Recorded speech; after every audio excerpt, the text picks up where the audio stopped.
Open Your Eyes is brought to you by the Belize Bank, our country, your bank, and Smart, bringing people together.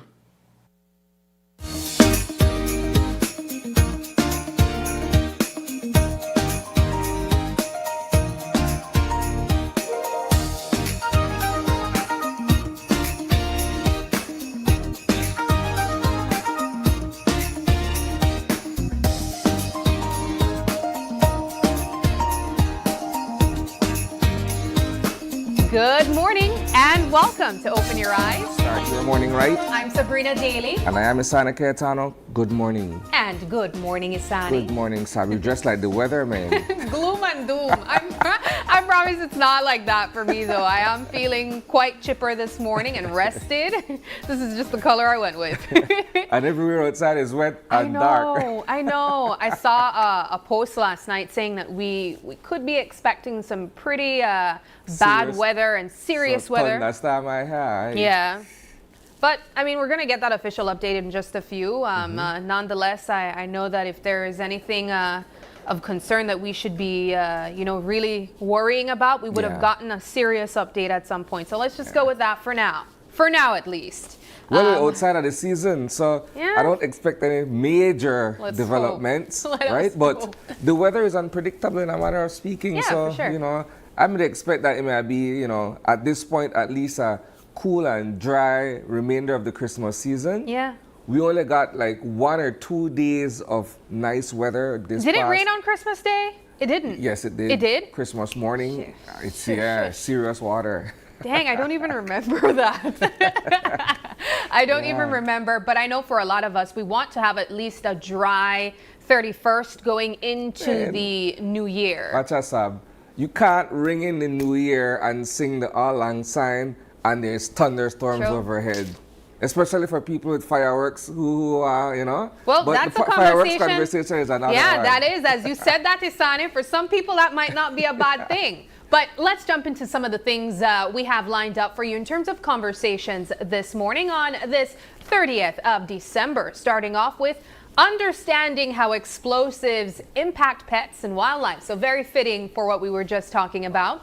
Also, creating habits that finance your 2026 goals. Then, host discuss, is providing free mental health care a sustainable and effective solution for reducing homelessness in 2026? I think this is also timely considering the recent report and what took place on Friday. And then finally, building your 2026 vision board. A lot of us are making vision boards, even me, guys. And so we will be also talking about that later on in the show as well. All right, so let's jump quickly into the 5 things that our viewers ought to know before leaving their homes this morning, or since it's still up on holiday, snuggle up front of their TV. I'm so jealous. All right, so Bella Vista's deadly shift from quiet streets to crime scenes. Unprovoked attacks on women expose Belize's mental health crisis. Sargassum fuels growing erosion crisis in San Pedro. Belize condemns China's military pressure on Taiwan. And of course, Forbes declares Beyonce knows Carter a billionaire. Wow. Again, I thought that was already the case, but that's another interesting fact. We'll get to that one. But let's jump into the Bella Vista situation firstly. So, Bella Vista is one of the fastest growing communities in the country, not only in southern Belize, but in the country of Belize itself. Bella Vista has been growing by leaps and bounds. And Bella Vista as a community was founded by the late Mike Espat, Toledo East area representative, right? And when you look at the population makeup of this particular village, it's predominantly Hispanic, right? So you have persons who were born and raised here in Belize, and you also have immigrants who come into the country and settle in Bella Vista. So you have a mixture of born Belizeans, you have a mixture of naturalized Belizeans, right? And so it creates that kind of a melting pot. And so while for all these many years it's been a fairly safe community, what we've been looking at recently has been a spike in major crimes that is alarming. Yeah. And this is set against the backdrop of a police station being constructed in that community, right? I say all of this, Sabrina, because if you look at what's been taking place over the past 4 months or so, I'll just limit it to 4 months, right?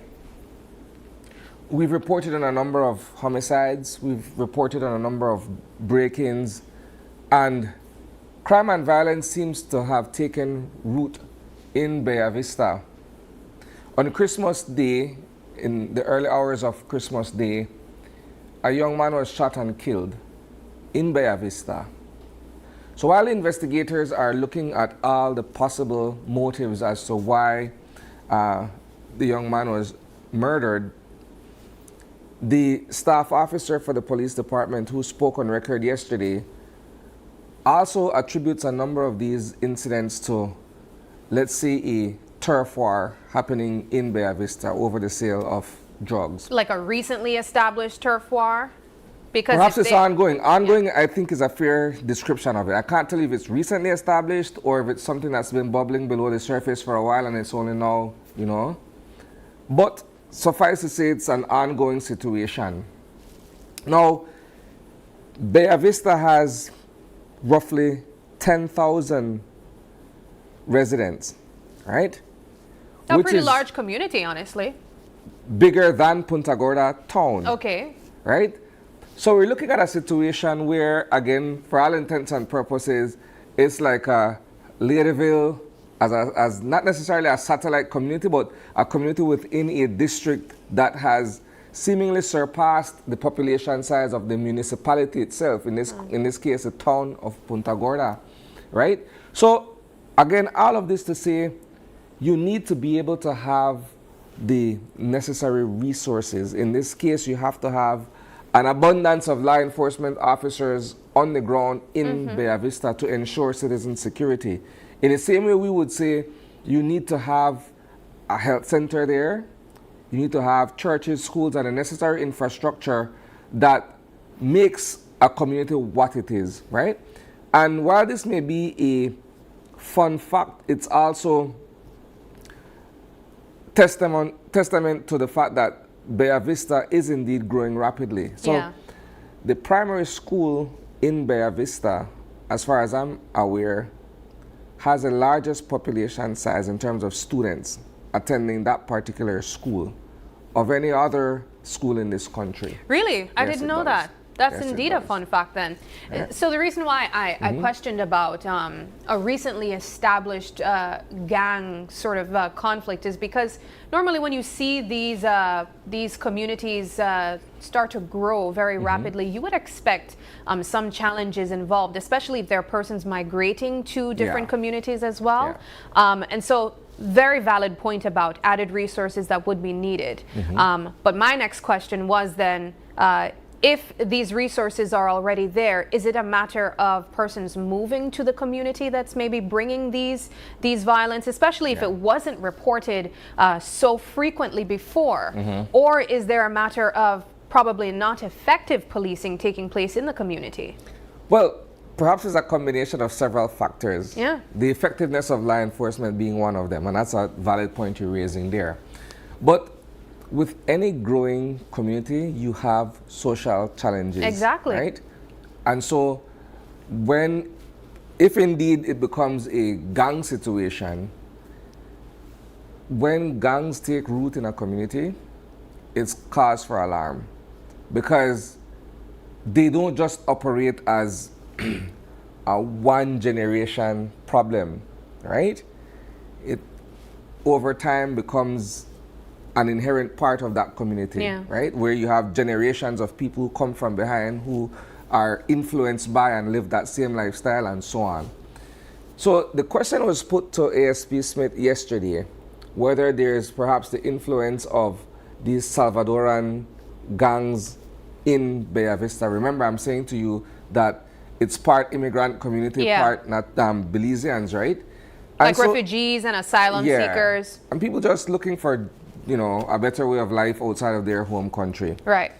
But when you look at all of these factors combined, it would be, it would be fair to say that perhaps there is an element of gang influence, and ASP Smith did mention yesterday that you have GI3 who are tasked with intelligence work and trying to understand how these things are happening below the surface, right? But, man, it's 2025, we're going into 2026. The police station is under construction, but it can't be completed fast enough to try to keep a lid on what's happening there. So while the construction is currently taking place, what type of measures do they have in place to ensure that there's presence there other than the GI3? Well, they have extra patrols. Okay. But extra does not necessarily mean enough, right? Mm-hmm. Extra simply means more than what we had before. Right. But if you look at the geography in terms of the size of the community itself and the number of people living there, who knows? Well, let's ask our viewers. We do have residents tuning in from all over the country and even outside. Do we have any viewers currently in Vista?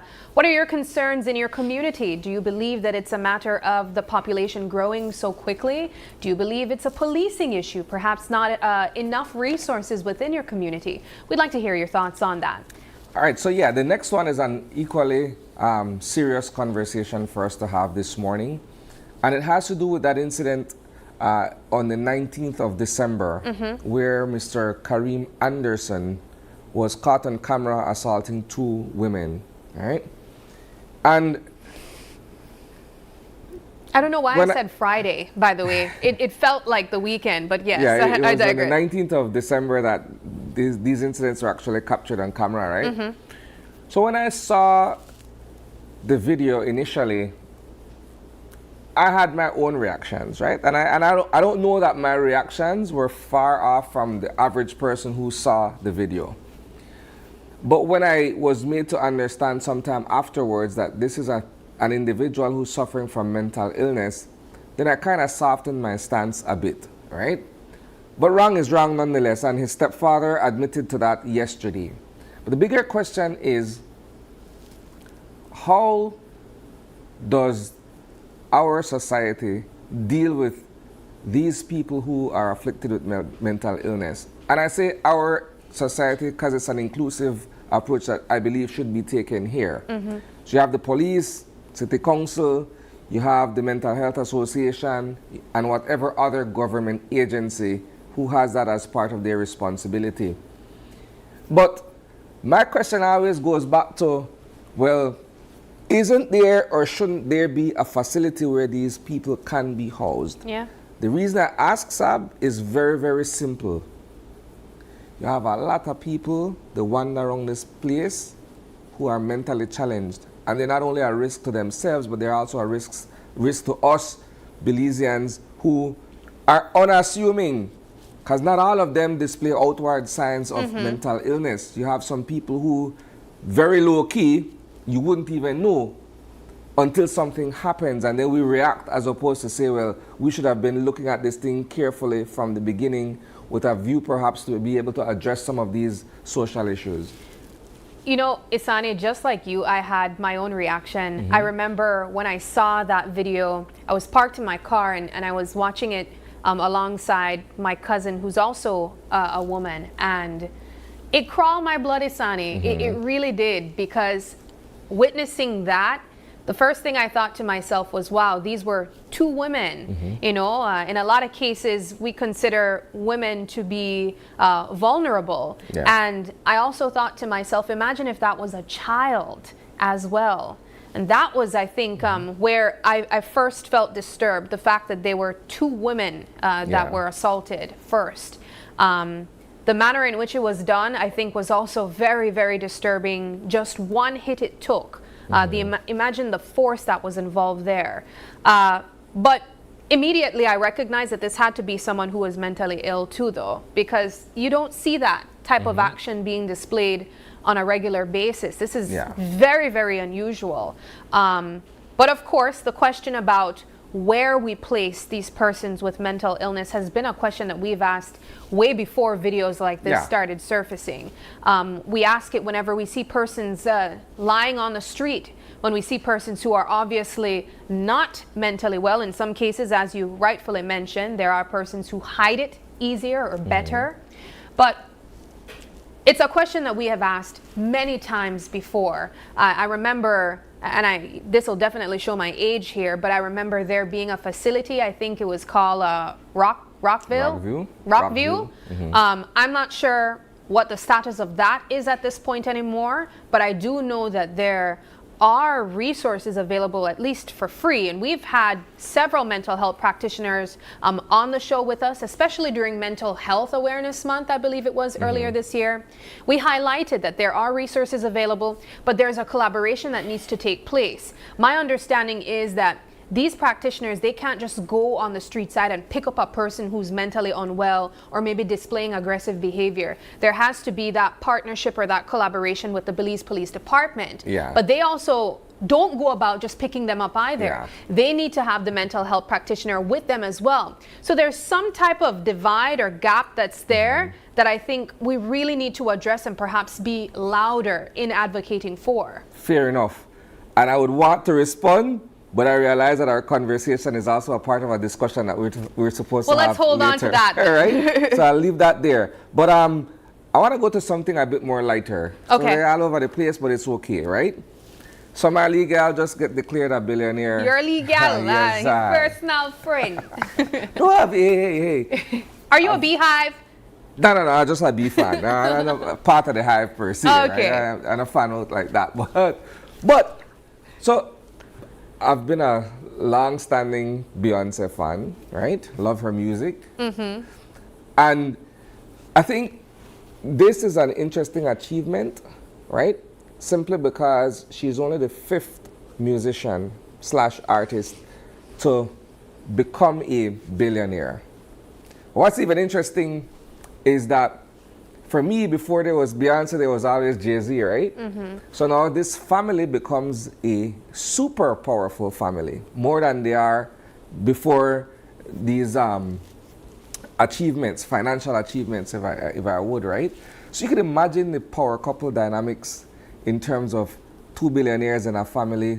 Everybody got their own money, everybody have their own philanthropies and other things happening around them and what have you. But when you look at this achievement and you look at the fact that a lot has been done in music and entertainment for Beyonce to get to where she is, right? In similar fashion as Jay-Z got to where he is, and you look at the work that they've been doing in terms of giving back and what have you. Someone was asking earlier, my assistant producer was saying, well, are there truly any ethical billionaires left or what Oh, I love that you, question. right? I saw that discussion taking place as well online. But that's a very open-ended question, right? Yeah. Ethics by whose standards? So if we use the term ethical to describe billionaires, then who sets the standard for that? Where's the bar? Who sets the precedence, right? And how do we go about measuring that? And I'm thinking, look, if you're a billionaire, you got the right to do whatever you want with your money. Some people give it away before they die. Some people create trust funds and philanthropies and all of these other things. And some people simply just pass it on to their kids and let them do what they want to do with the money long after they're gone. Yeah.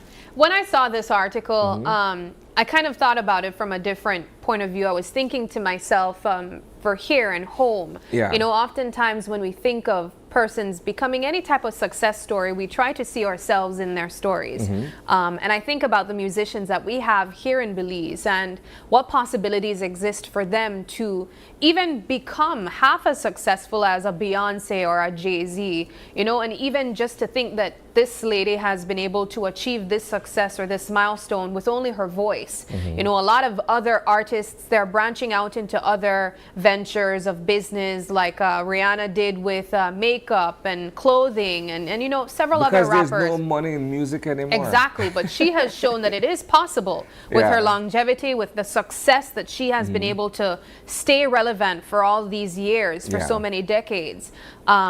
And I wonder, when you think of the way that this era of technology is evolving, now you have musicians who are not even real people, they're AI artists that are getting $1 million record deals. Are we going to see future stories like Beyonce, or is this just perhaps the last of it, where we see a musician becoming a billionaire, a real person solely with her voice, I mean, with the age of technology that we're in, this might be, I think it might be the last of its kind. Okay, so while I acknowledge the fact that her voice is the primary talent here, I don't think it's solely based on her voice, right? Okay. So remember, she has various business ventures as well, right? She has a clothing brand, I House know, of Darian. but it's not very... She has Parkwood, which is a production company. She goes touring. She That's does her all voice, of these though. things. All Yeah. I'm saying is when Forbes looks at it, they're not looking at it as to say, okay, the From her primary voice solely. revenue stream is from performances. It's everything taken together, right? But if you're asking the question if we'll see AI artists reach to these heights, I don't think so. No? I don't think so. My reason for saying that is because we as people are innately attracted to or drawn to certain experiences that we can tangibly relate to, right? So I'll give you this quick example. Probably would have been somewhere around 2015, 2016, don't quote me on that one. They did the hologram performance of Tupac on stage. And it resonated with some people, but it rang hollow with others who, felt that if we do Pac, we have to do Pac in its physical form. That's a true experience of it, right? But that was like the precursor to what we're seeing now with AI artists and musicians who don't exist in physical form, right? Good. So would you go to a concert if it's an AI artist who has been programmed to perform, right? Yeah. So now there's the voice, the music, and it's completed with the hologram. I don't know that, and if it's an artist who or music or genre of music that you connect with. So for instance, I'm an R&B soul kind of guy, right? So if I want to listen to soul music, I have to see somebody there Yeah. in the physical form performing soul music. I don't know, Because Asani. those experiences become relatable. I hear you, but I think we cannot deny that there's some type of market that's opening because Yeah. there's a recent artist, I believe the name is Janai Monet, that was recently signed to a record deal for like $3 million. Obviously, for an investment like that to be made, there has to be something there. And so that's the only reason why I brought it up. But I want to go back to bringing it locally, bringing it home. I mean, when you look at the success that is Beyonce Knowles and Jay-Z and let's throw in even one of our own for sake, Shine. What do you think it will take for us here, home, to see our very own artists to achieve this type of success? I think it's fair to say that as musicians, as a community of performing artists in this country, we're still growing, right? So I wouldn't use Shine as part of that comparison because for all intents and purposes, his talent wasn't homegrown, right? This was a man who was living in the United States for all these many years, was discovered by Puff, went through the whole bad boy experience. No other Belizean artist, as far as I'm aware, has had those kinds of opportunities and those exposures. So I wouldn't put Shine in that. Well, the reason why I Right? brought Shine's name up is because he has been able to successfully tap into that world where many others have not been Again, able based on the factors that I just mentioned. Now, if you look at Stig, for instance, Great right? one. That's yes. a better example. Let's to go use, with that, right? yes. And I respect Stig and his music and everything that he's been doing. But that does not compare to any other artist who is up and coming in the United States who has this ecosystem around him or her that promotes their music, that ensures that they have contracts that are lucrative, that allows them to be able to venture off into other areas outside of music. I don't know that that is so. And before there were all of these other systems in place, so to speak, we had Andy Palacio, Yes. who made his name on the world stage, but was nowhere near as wealthy or influential, perhaps, as these other artists who have established themselves elsewhere in a bigger market. And that's just the truth, right? If there was a point in time where we were talking about record sales that determine the success of an artist, if you look at that, to go gold, you have to sell a minimum of 500,000 copies, right? Belize didn't even have 500,000 people. Yeah. So strictly speaking, in terms of numbers, you'd never go gold in Belize. You have to sell so that you have a mass appeal outside of this country. And that's even more difficult now with streaming. Precisely. Yeah. Precisely. I mean, it's a whole other conversation, but I want to quickly acknowledge a comment, Isani. You carry me down the Lee Rabbit hole. But I appreciate when I have this conversation with you because I know that you're an avid music lover. You also worked in music before, at least with radio, so I think it's valid to ask you. But here's a funny comment, Isani, from Manny Gio saying, Sabrina and Isani, Beehive, a part of the Beehive? Open your eyes, it's my show for real, for real. And I'm so glad, Manny, that you pointed that out because I have a feeling that Isani's a part of the Beehive as well. Well, put me in at the Beehive, I prefer that than the Swifties or the Barbs and all these other ones. I'll take right? it. I'll take the Welcome. All right, well, we do got to wrap things up with that. If you have any thoughts on either of the topics mentioned, let us know in the comment section. At this point, we move now to our weather update. And as Isani mentioned, it's quite gloomy and doom outside. So let's see what that official update looks like.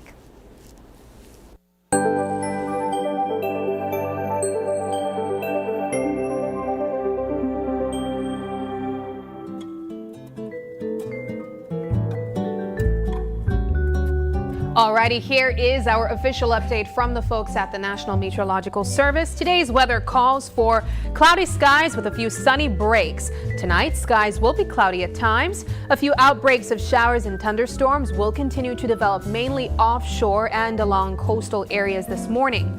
Then spread to inland areas by afternoon and evening. Tonight, a few showers and periods of rain will develop along the coast and offshore areas, decreasing by morning. In terms of temperatures, coastal areas can expect highs of 80 degrees Fahrenheit, quite warm actually, but then dropping to lows of 68 degrees Fahrenheit. Inland temperatures will be similar with highs of 81 degrees Fahrenheit, then dropping to a low of 64. And then in the hills, temperatures of 70 degrees Fahrenheit, then dropping to a low of 60 degrees. Our extended forecast for Wednesday, Thursday, Friday, and then Sunday. Wednesday's temperatures will look like 79 and 81 for inland and coastal areas, then dropping to lows of 72 and 68. Now, a lot of you wants to know what a temperature will look like next year, Isani. And so next year, you can expect temperatures of 78 for inland and coastal areas, then dropping to a low of 67 and 64. On the weekend, Friday and Saturday at least, very similar. 78 degrees Fahrenheit for inland and coastal areas, that's for highs, then dropping to lows of 68 and 63. And then on Saturday, 82 and 85 for highs, and then dropping to lows of 72 and 66 for inland and coastal areas. Now for our astronomical forecast. The sun rose this morning at 6:22 a.m. and is set to set at 5:28 p.m. The moon rise is at 1:47 p.m. and will set at 3:21 a.m. And in terms of our marine conditions, the sea state is light to chop with winds blowing from north to northwest at 5 to 15 knots. And tides, a high tide will take place at 7:06 a.m., then a low tide at 11:45 a.m. Another high tide will take place at 5:56 p.m. and then tomorrow another low tide at 1:45 a.m. And that does it for our Eye on the Weather, brought to you by the folks from the National Meteorological Service. Isani, back to you. All right, great job, Sabrina. Guys, when we come back, we're going to be doing an interview with Michelle Redon from the Animal Welfare, and we're going to be discussing explosives and their impact on pet and wildlife.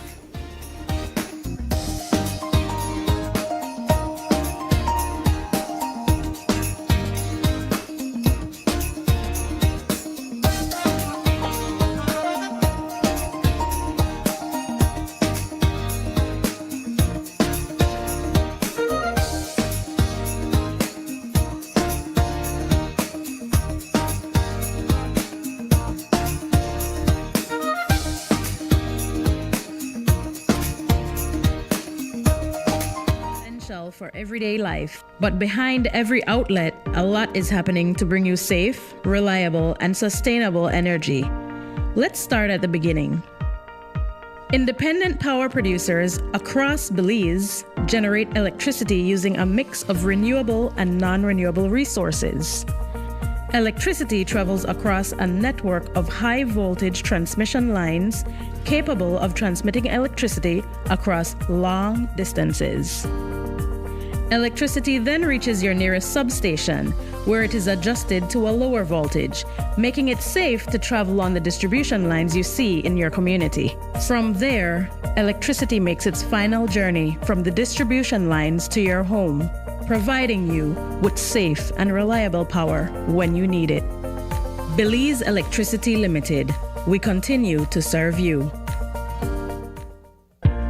This year reminded us that our work is so much more than communication. It's connection. Every time we supported a school, a youth program, or a community event, we felt the heartbeat of Belize. We met students who just needed someone to believe in them, and families grateful for a supportive hand. We saw communities welcome SMART not just as a brand, but a trusted friend.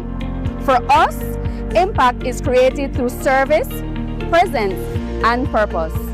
As we move into a new year, we remain committed to empowering our communities and sharing stories that reflect how SMART strengthens the connections that matter most. That commitment to people drives how we build our products. We focused on delivering real value and flexibility.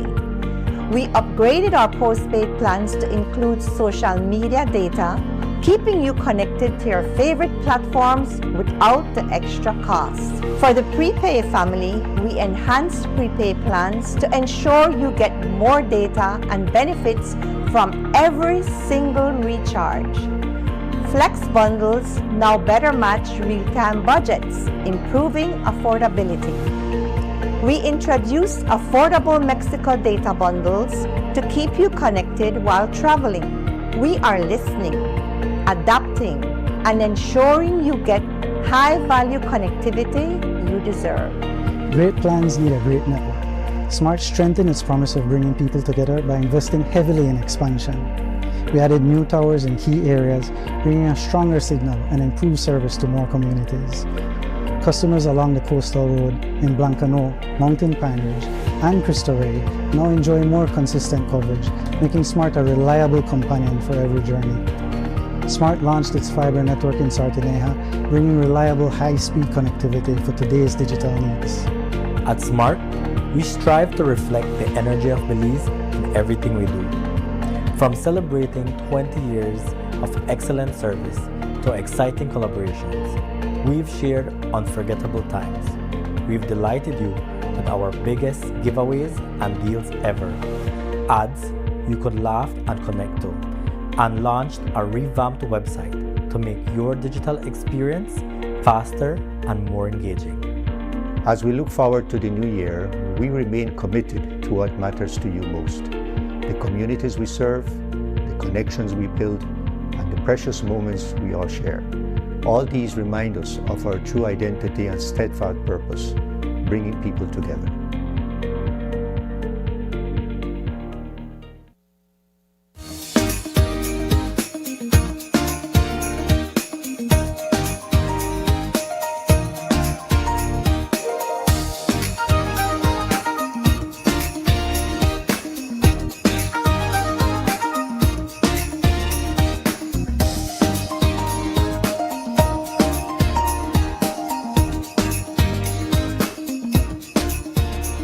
Welcome back. There has been a slight change in our lineup.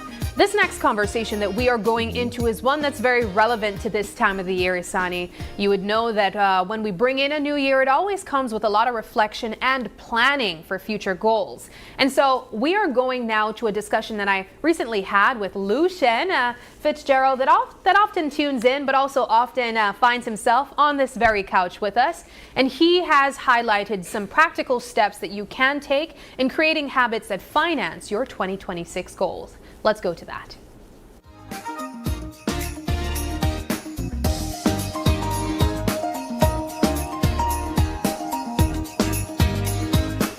Welcome back. This is our second conversation, and we're jumping headfirst into creating habits that finance your 2026 goals. A lot of us, we're going in with big expectations, a lot of excitement, Emmanuel, Yes. and some of those plans they cost money, including finishing that home project within the first quarter of the year. And so we brought what we consider some experts in the field to help us plan that 2026 the right year financially. Joining us this morning is Lucien Dawson. He's the founder of Run Free Belize. And also with him is Owen Leva. He's an MSME enhancement coordinator representing Bell Trade Business. Gentlemen, thank you so much for joining us. Lucien, a pleasure to have you back. Man, you really did. We're taking you into 2026, Lucien. Yes, you guys are, and I'm happy to be here this morning. We're going to be running free into 2026. I love that. That's good. One of the things, gentlemen, I keep on saying, it's a running joke within the office. Whenever someone come up with a joke, I say, dang it, I wish I came up with that. I wish I came up with that just now. You missed the dang it. Dang it. But as I was mentioning, we're going into 2026. We're just about a day away. And a lot of us, we have ambitions.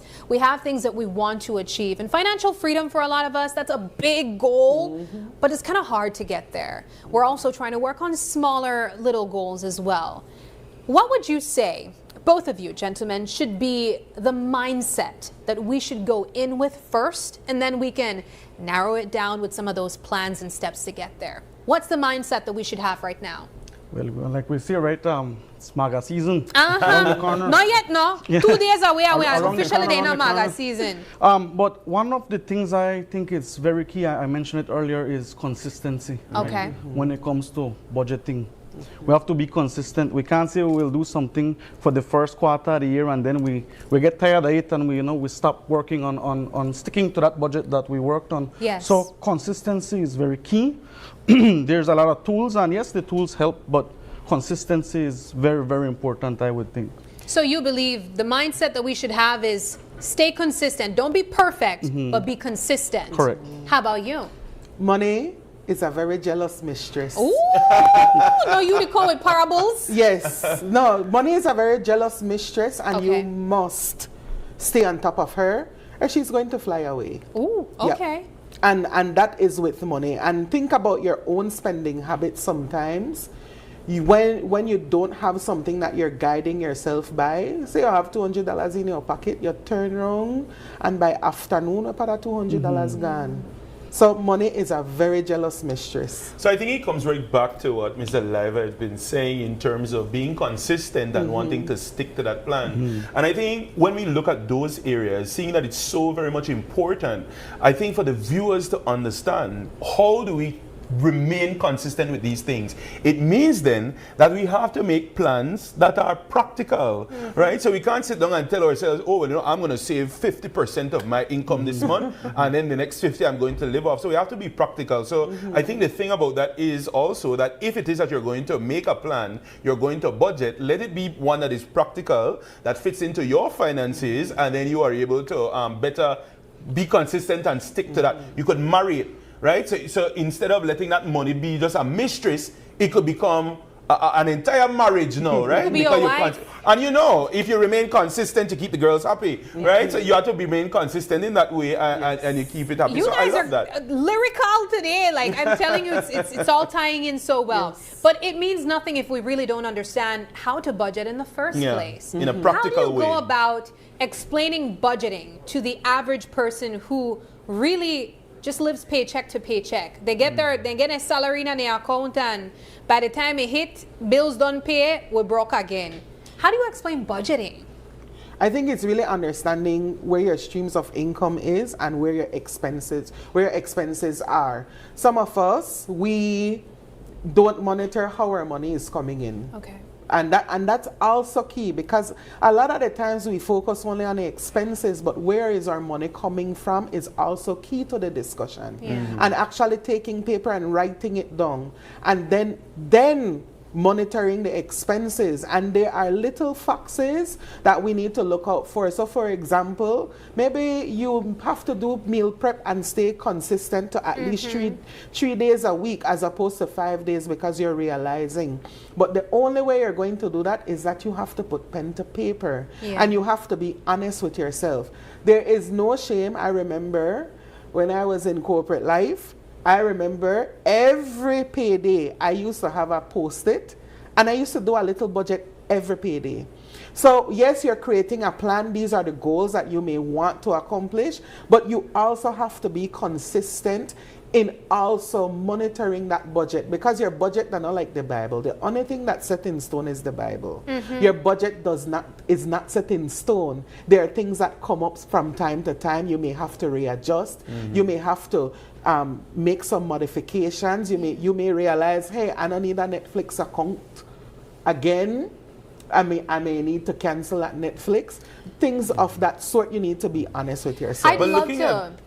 I was going to say, I'd love to share a personal experience because, again, I was telling you, Emmanuel, I'm very reflective. And I think this year was quite an interesting year for me financially because I really got into my budgeting game, guys. I pulled out, beyond that pen and paper, I pulled out an Excel sheet. And I was able to see where I overspent without even realizing it. First off, I want to also say I became a beast with meal prepping. Not because I was trying to conserve on my finances, but because I had fitness goals. But I ended up saving money as a result as well. I'll even give you guys a joke. I just found out that I ate almost 2,000 eggs this year alone. I'm not even joking. I ate at one point almost 8 eggs a day. If you do the calculations, it's insane. But that aside, I also learned that I was spending a lot of money on like coffee shop stops. So I can't drink dairy, so I have to get the lactose free, and that sounds fancy, so that takes up $3 extra. And I was spending up to $18 a drink.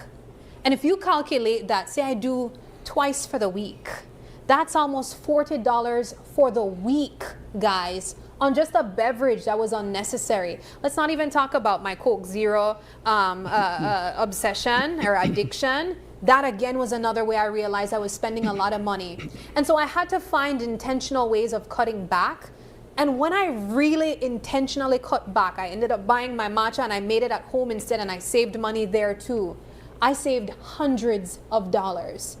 Do you find, both of you gentlemen, that there are like hidden expenses that we don't even realize we spend a lot of money on, but it just happens automatically that we don't even realize it? Is that the importance of writing things down? That was what I was going to mention.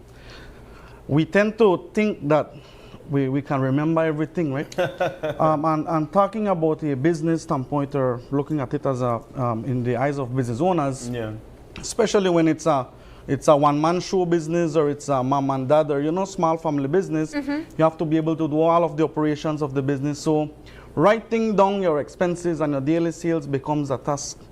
And sometimes we say, I will do it end of the week, or I will do it every 15th. But what happens is that we are piling up the work, and then we tend to forget to write down these expenses and write down the sales and things. So that's very key, right? And something else that I want to add is, as small businesses, we feel that because we are a small business, we don't need a budget.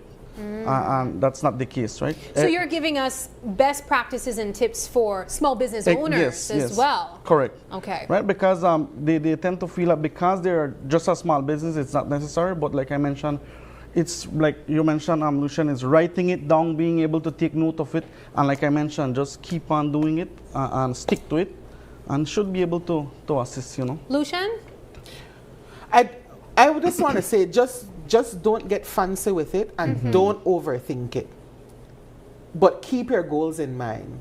Think about what you want to accomplish and keep that back of your mind, but don't overthink it. If you have an exercise book, and dedicate that exercise book of planning out your budget every month or week, or in some business owners, cases per day. I mean, I am a small business owner myself. I budget by project. Okay. So that is very different for me. My model is very different. But what works for you? But you have to be have to go back to Mr. Leiva's tip. You have to be very consistent at being conscious about your money. You have to be consistent at it. You cannot say, well, I want to monitor it right now, and then no. Put it on your schedule. Yeah. Put it on your schedule. I am going to do it every day at 5 p.m. That's for business owner, or for people who are working 9 to 5, I am going to do it every time I get paid, and I'm going to review it every other day to ensure. Remember what I said earlier?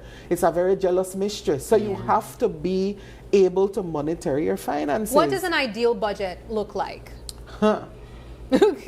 There's four, well, when you look at a budget, there's 4 key aspects that you have to take a look at, right? Your salary, that's one, and your expenses, fixed, variable.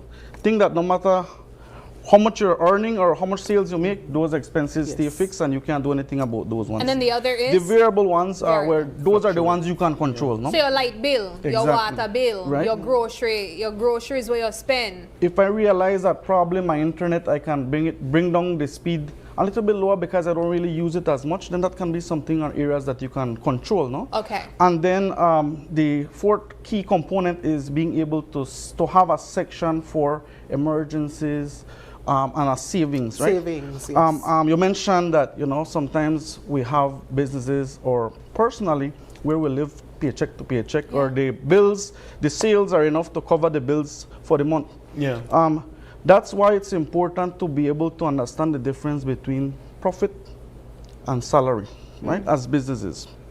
So what I'm trying to say is, when I finish a domicile, I need to pay myself.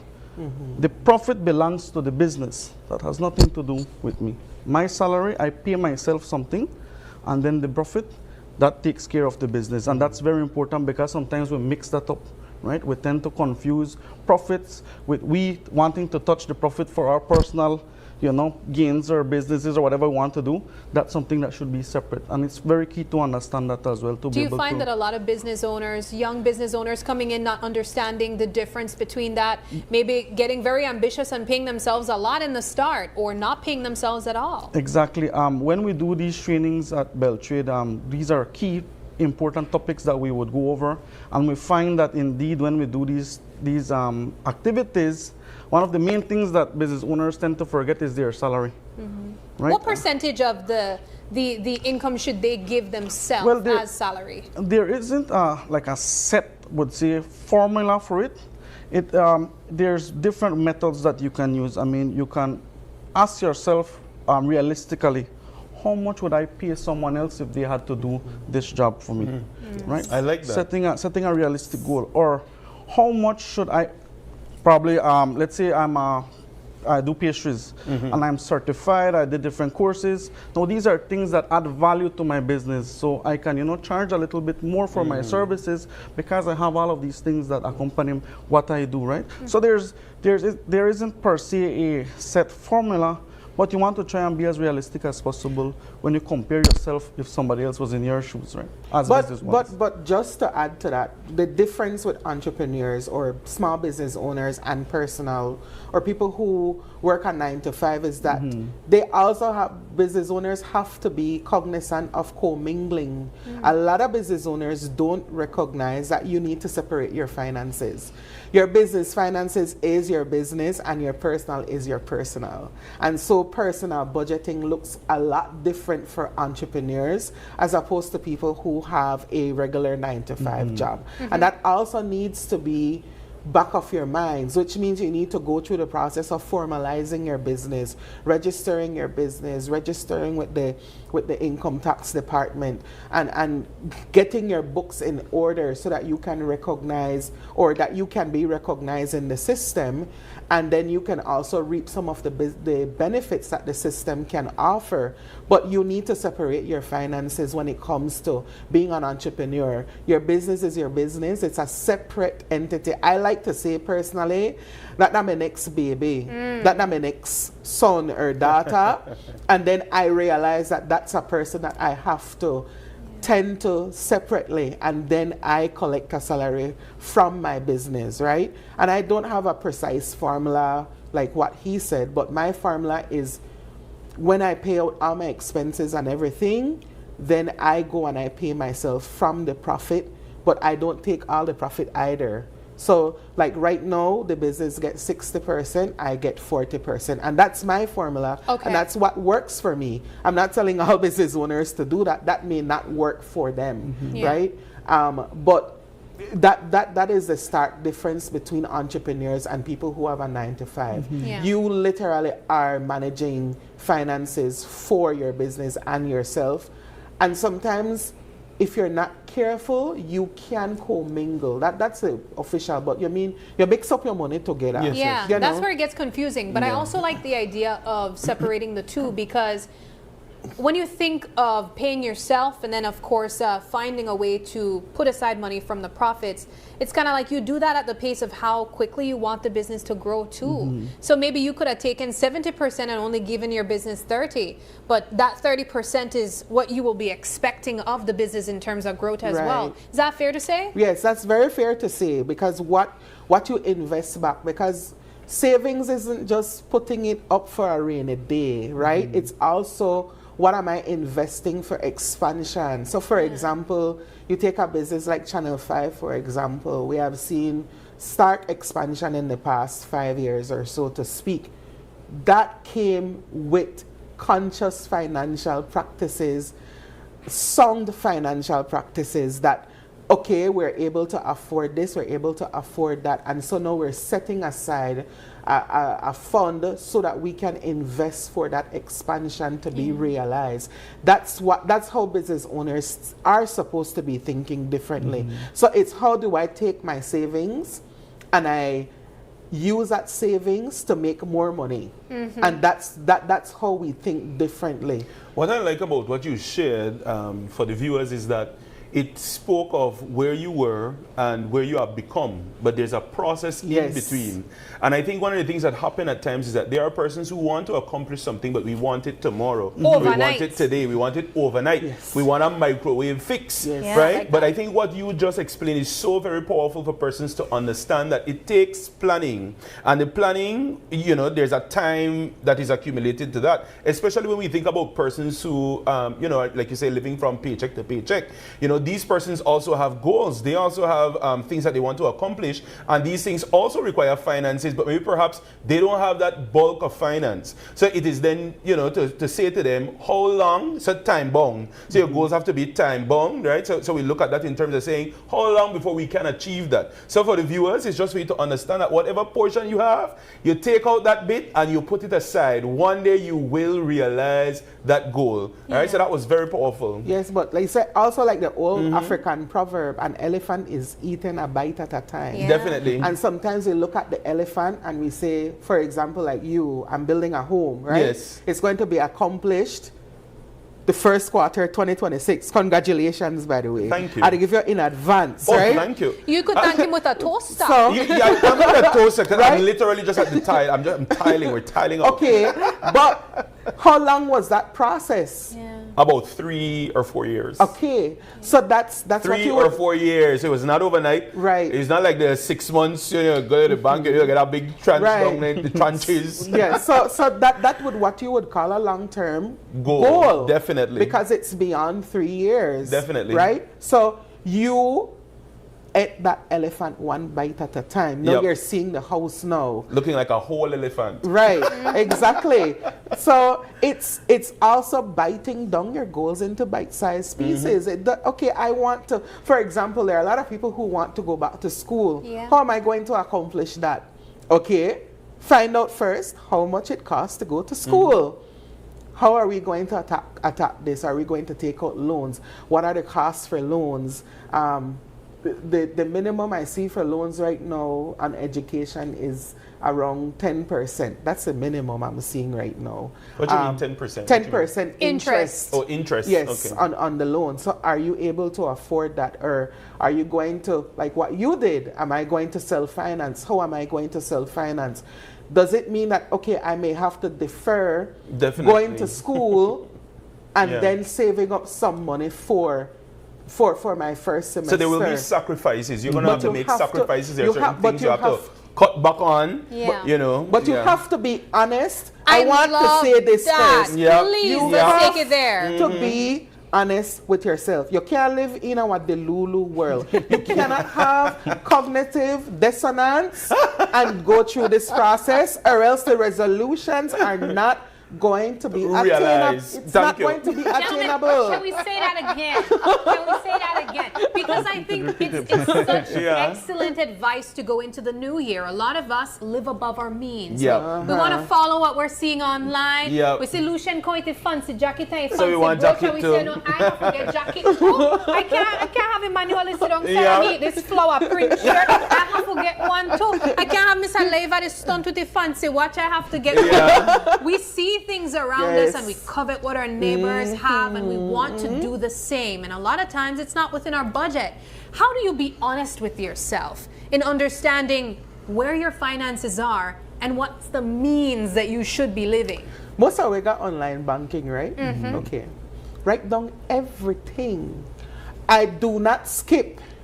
Write down every single thing that you spent from your online banking. Not for your memory. Yeah, that online Not from your banking memory. online. Then what you do is that you go in your wallet and you separate your receipts. Yeah. And you go and you say, I spent on this, I spent on that, I spent on that. Because our wallets are a graveyard for receipts, right? Yeah. But we need to ask for receipts. And you go and you be honest with yourself. Once you see it all laid out, I remember Paul sharing his testimony about how he overcame credit card debt and how he cut up. And I don't think I cut up my credit card, but I mean, back to it. It's only it's in my line of business. Credit is very necessary. Yes. And you know, I love that you said that, because a lot of people look at debt, or they look at loans as they look at it as a bad thing. Yeah.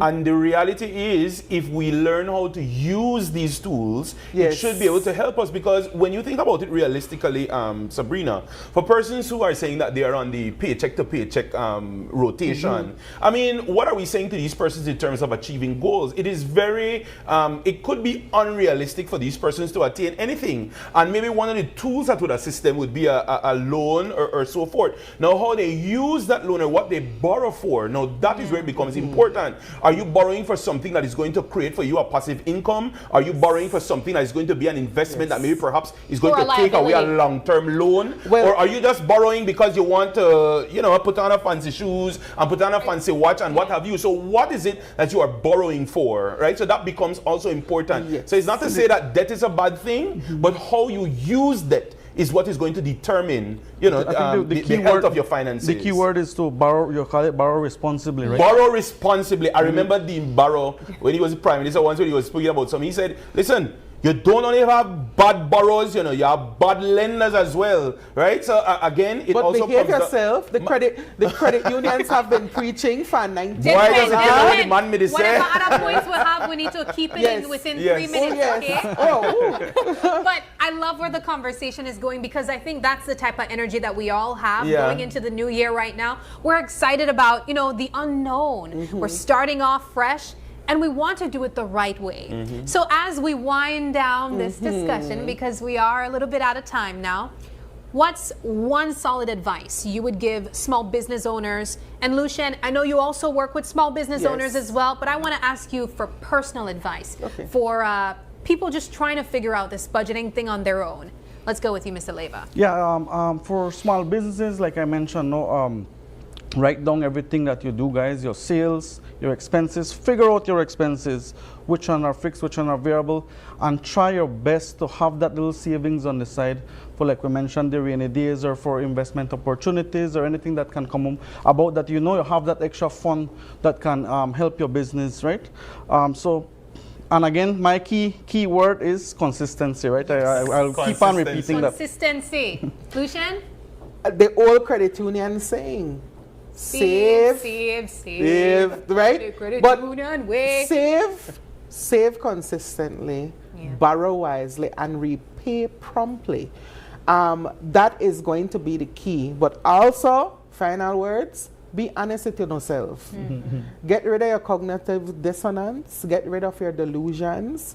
Get rid of your vanity or your vain what I would say, yes, get rid of your vanity, really, and be honest with yourself. What or how do I see myself in the next 5 years? And start to make strides towards that, and it is accomplishable, it is attainable. Steer towards the goal, and right? just be focused in it. Now worry about how you have to miss the happy hour, or how you have to miss the hangout, or maybe, okay, I contribute to the barbecue this time.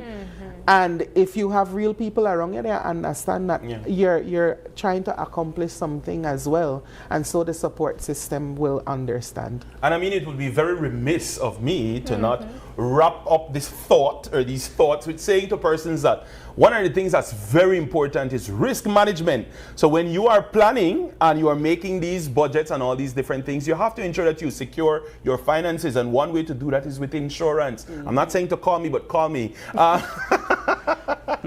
Shameless. No. And another thing that I want us to get rid of is what we would call that fear or that ignorance as it relates to finances and the different tools that are available to us in society. You know, if it is that you have a goal, you feel that you're struggling with your budget, you know, this is the time for you to reach out to someone and get some guidance, get some help. You know, we have master financial advisors all over. We have Run Free, we have, you know, Bell Trade. You know, there's a loot of persons that are available with a wealth of resources to be able to assist you with budgeting, all right? So speak to your accountants in your office, you know, speak to your parents, perhaps they have some guidance that they could offer to you. Speak to Sabrina, she's good on Excel. Sabrina could help you with an Excel for a budget. All right, guys, so whatever the need may be, just remember that it is possible. All you have to do is to create those habits and you will be able to attain your goals, all right? But you want to stay tuned because when we come back, we are going to be talking a little bit more about finances. We're going to be talking about balancing the big trees, all right?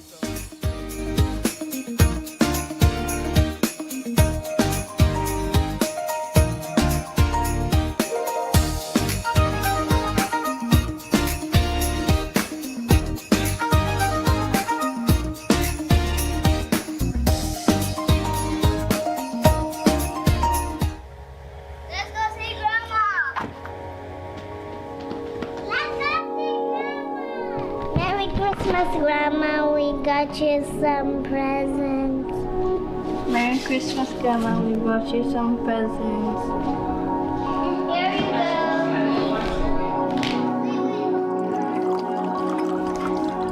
Hi, Dad.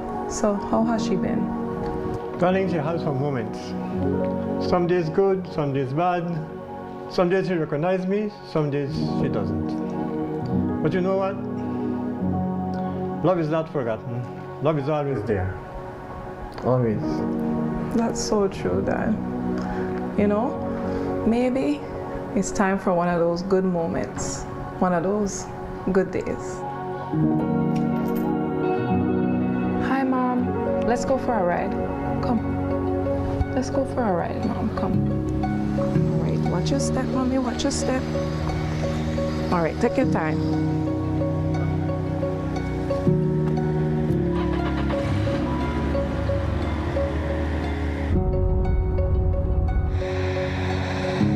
Mom, this is where you grew up. Remember? You used to tell us about playing hopscotch in the yard.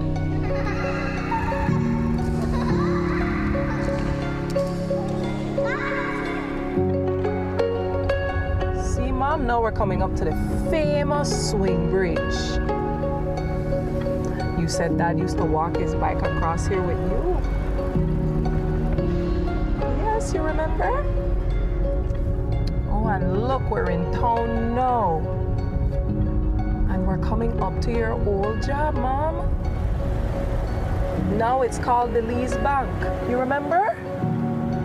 Oh, John used to wait for me every day after work. Oh, Casey. You're remembering. Remember, Mommy?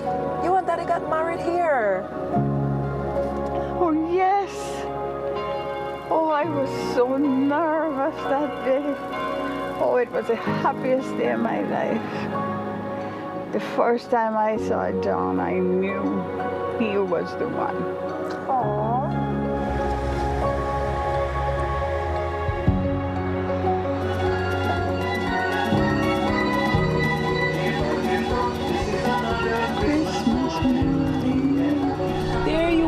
Mom. We better head home. John is all alone with the children. Yes, let's go.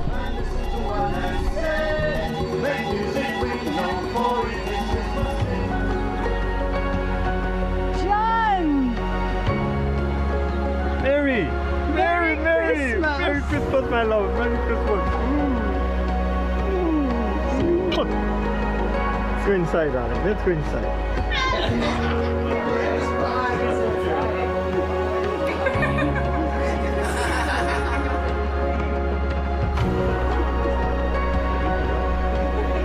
Merry Christmas, my love. Merry Christmas.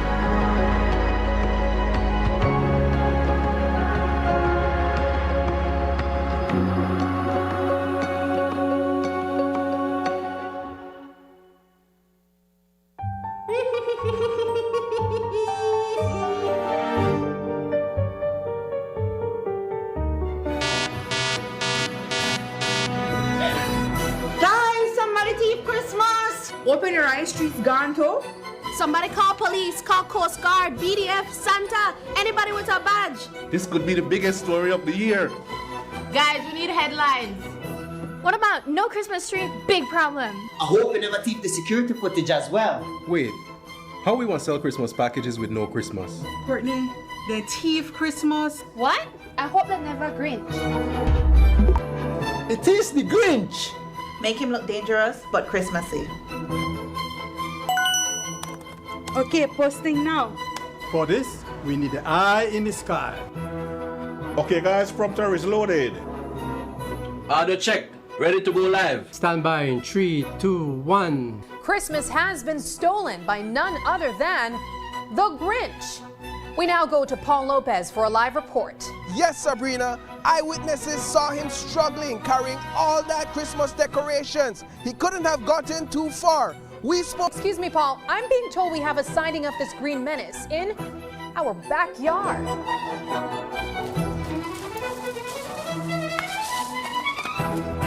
Ha, we got him green-handed. At GBM, not even the Grinch could cancel Christmas. This past year, we have enjoyed creating moments to bring you and your families together. And this holiday season, we wish you and your families even more togetherness, with moments filled with love, laughter, and joy. We wish you a Merry Christmas and much success in the new year from all of us here at GBM.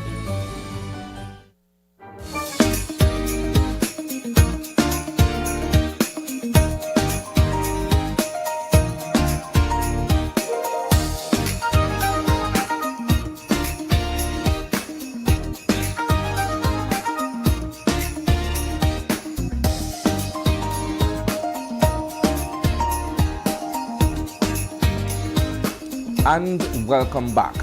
We're switching gears into a conversation we alluded to earlier regarding mental health care and homelessness against the backdrop of the incident that we discussed at the start of the show, where Mr. Kareem Anderson assaulted 2 women here in Belize City. Now, it's bigger than just the offense of the physical assault.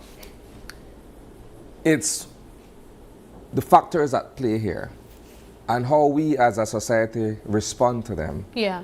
And so for our viewers who may have been with us faithfully from the beginning of the show, would remember that I kind of paused the conversation at a certain point to say that we'll go into more details in this segment, right?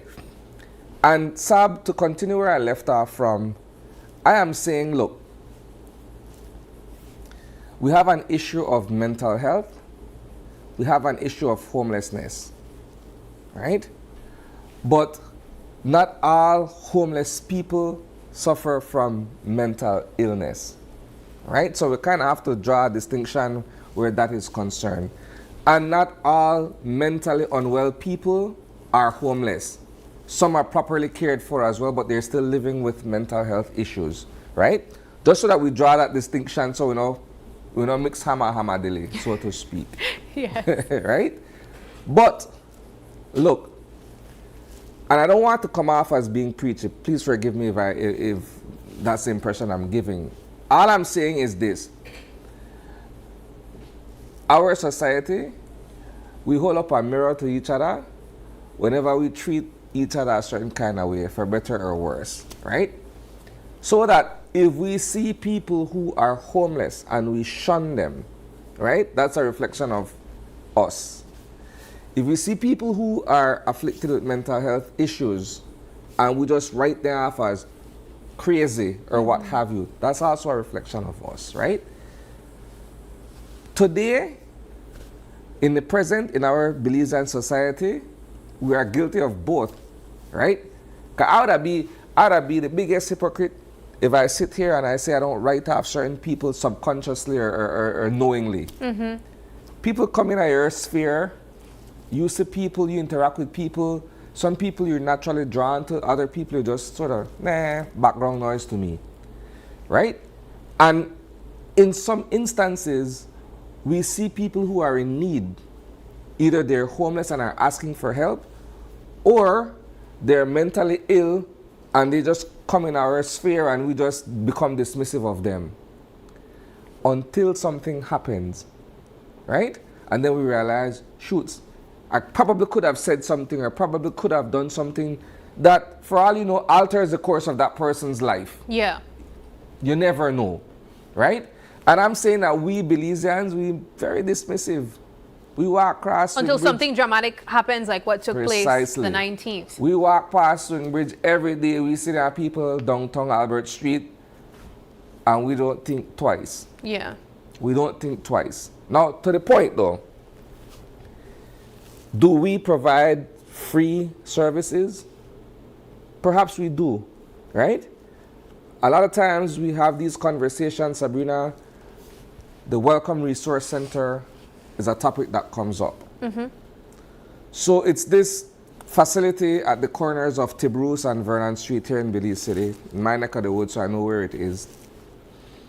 And the people who operate this facility are simply saying, look, we provide a warm meal, we provide clothing if clothing is what's needed, maybe a checkup here and there, but we cannot house these people, right?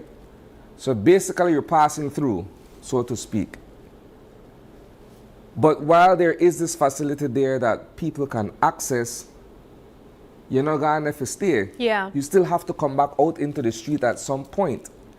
And if I'm driving past, if you're walking past, and we see these people in distress and not even bother because in our mind they're homeless or they're crazy, then what are we actually doing to help address the situation? Not just one side of it. Because you and I may not necessarily be experts in the field, so we won't even know where to begin from. Sometimes we just think that whatever we would do is not enough anyway, too. Precisely.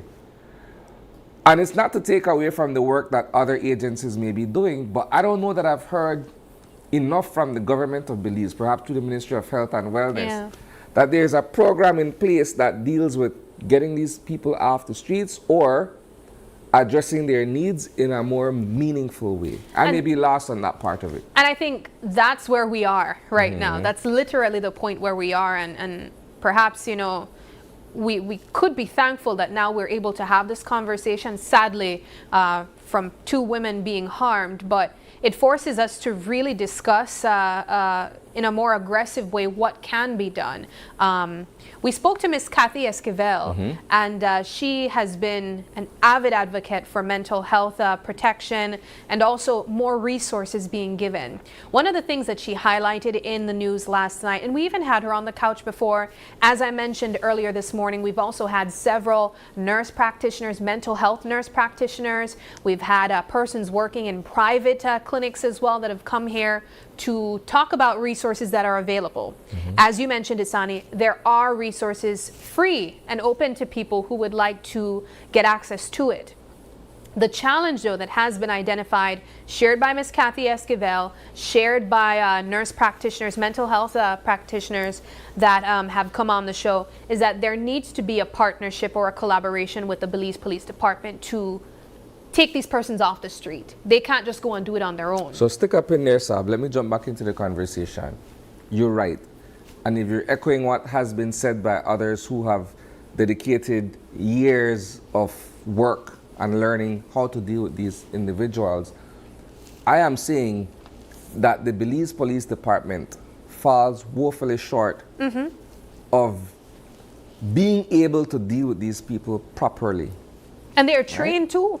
Apparently they're trained as well. There's training. Yeah. If they're trained is another thing. There's training. Valid. Right? Look, I'm simply saying, when we look at how law enforcement interacts with people who are either mentally challenged or homeless, it leaves a lot to be desired. I go back to a situation that happened either last year or sometime earlier this year, perhaps, right? And it's the very reason why I said earlier in this conversation, perhaps if I said something, perhaps if I had done something, perhaps would have changed the course of how things unfolded. There was a young man who was always in front of Lychee, right here on Freetown Road, Belize City. And there are a number of people who always gather in front of Lychee. Some people are begging because they really don't have anything, you know, to offer themselves to eat or what have you. And some people are also begging to feed their addiction. So you have to kind of decipher, okay, what and who the who. Yeah. But when you go somewhere and you get completely swamped by people asking for something, you tend to just dismiss all, right? And it wasn't until this young man was taken into custody, right? And subsequently, he took his own life. That's when it clicked in my mind. I said, oh, shoot, I know this person. You've seen him before. This person has approached me on a number of occasions, and there are times that I've helped, there are times that I just completely just turn a blind eye. And again, I'm just being perfectly honest. As a human, it happens, right? But it didn't strike me until I realized who the parent of this young man, now deceased, was. That's when I said, shoot, I could have done something. Had I known who their ma or pa, I could have stepped in and at least tried to do something, right? And that opportunity escaped me altogether. Yeah. And I won't say that I'm completely remorseful. I never really knew the person on that level to say that there was that connection where I am, you know, remorseful of that. But I'm simply saying that a lot of us probably live with the same thought in our minds, right? We could have said something or could have done something or treated the person differently. Yeah.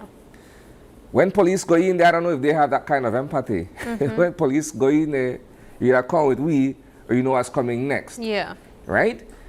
And their training, as I've mentioned, but if those training opportunities are effective, if those officers embrace what they've learned and put it into proper use, that would have made the world a difference.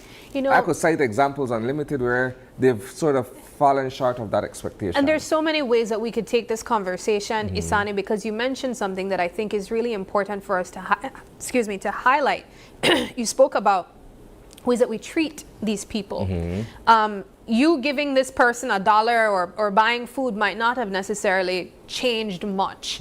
You would have gotten food for the day, but it's how you treat people, I think, that's the overall message in that story there. When I think about the situation with Mr. Anderson and the assault that was inflicted on these two women, I saw the comment section and it was really disturbing because Ms. Esquivel was essentially saying that they have been advocating for a forensic unit to be able to provide a space for these persons to address certain issues, especially the ones that would get into moments of becoming aggressive. They do not have that currently now. But she's also saying that she does not believe that the Belize Central Prison, especially if they have not assaulted an individual or have not committed a crime, is fitting for every person who suffers from a mental illness, especially when it's something that you didn't necessarily cause upon yourself. Yeah. And so I think there's a huge gap in empathy where that is concerned. People don't necessarily see it as an illness. You know, we kind of look at people who is suffering from mental illness or whatever. Perhaps it's drug abuse, some type of substance abuse that would have gotten them to a situation leading them to be homeless, and we just dismiss it. You caused that by yourself. You must have gone and do this or do that. You know, that your problem. You solve that. And then in other cases where we see extreme situations like what took place on the 19th, we get even more in that headspace of just judging individuals. So I'm hoping that this situation that took place really forces us to acknowledge what is lacking where resources is concerned. We know that there needs to be further, perhaps, effort from the Belize Police Department to work alongside these mental health practitioners to get these individuals attention maybe at a more timely manner. Because in some cases you might not just pick them up because they're aggressive, you just might go and ensure that they are receiving medication if they need it, you know?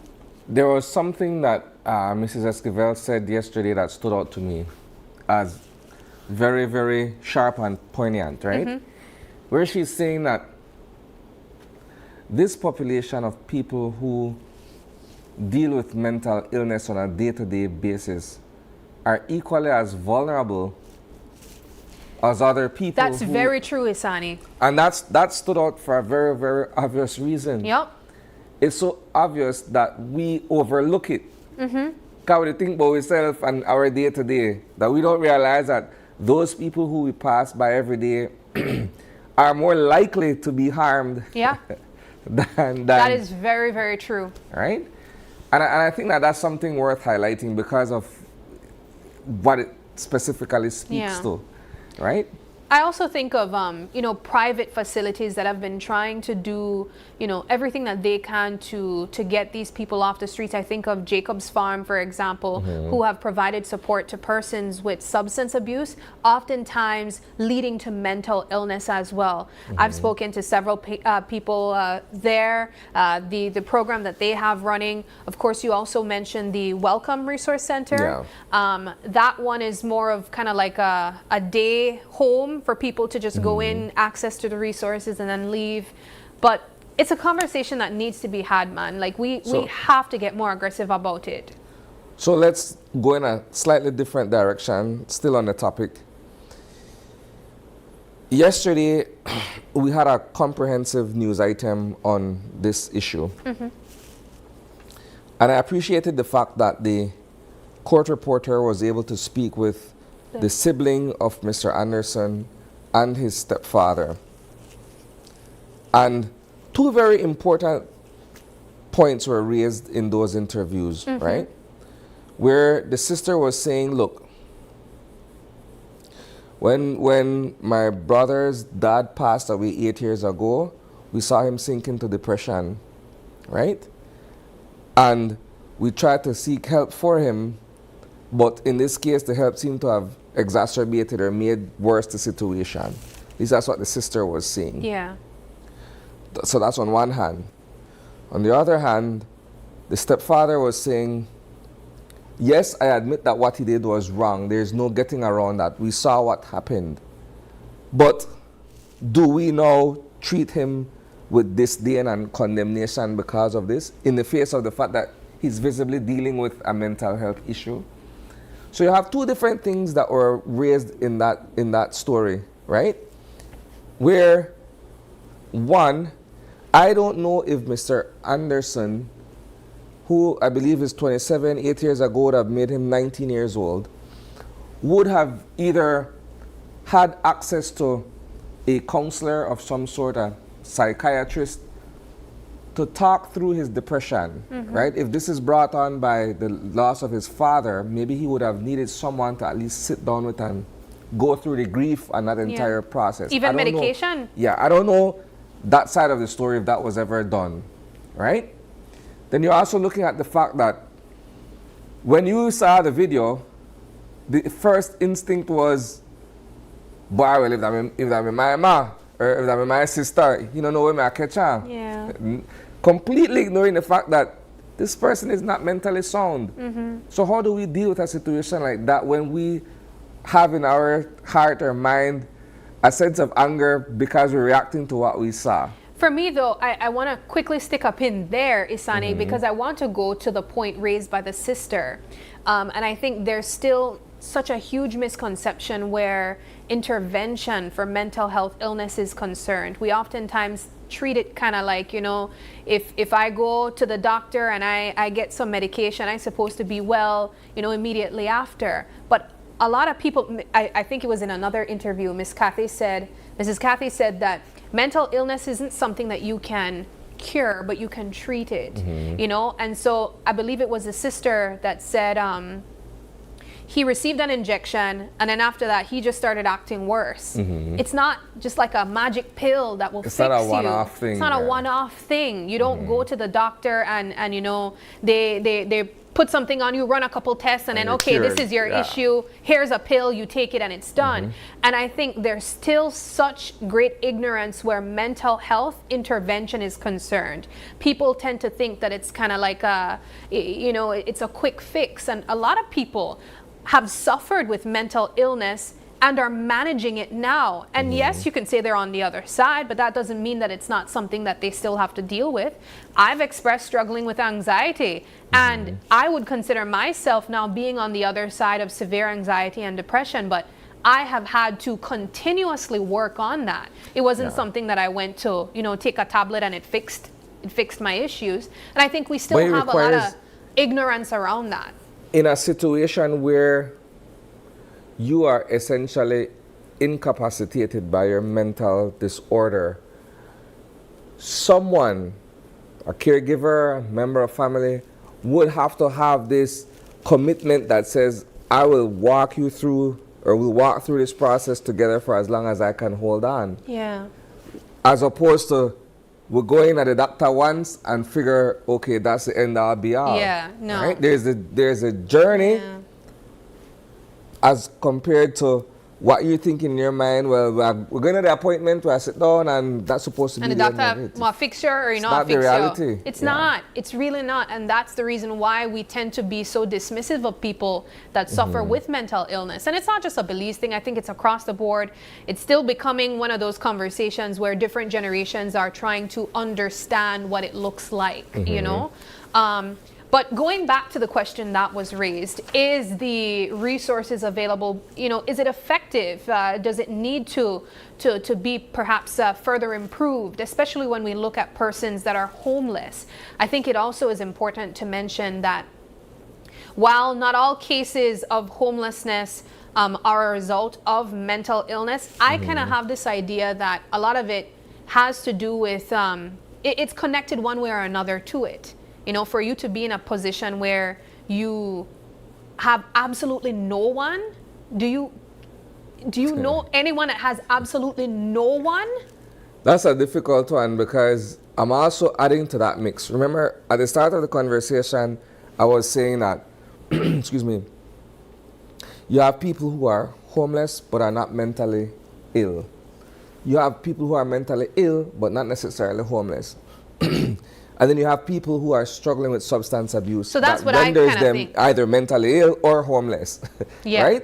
So it's a gumbo of sorts, right? Now, I have interacted with all three types of issues, so to speak, where someone who's battling with addiction will approach you and ask you for help, financial help, to feed that addiction. Someone who is homeless simply because they've fallen out on their luck will ask you for assistance, and you can tell that it's genuine or it's heartfelt, that they're asking for something to eat or something to put on their back, so to speak, a shirt on their back, right?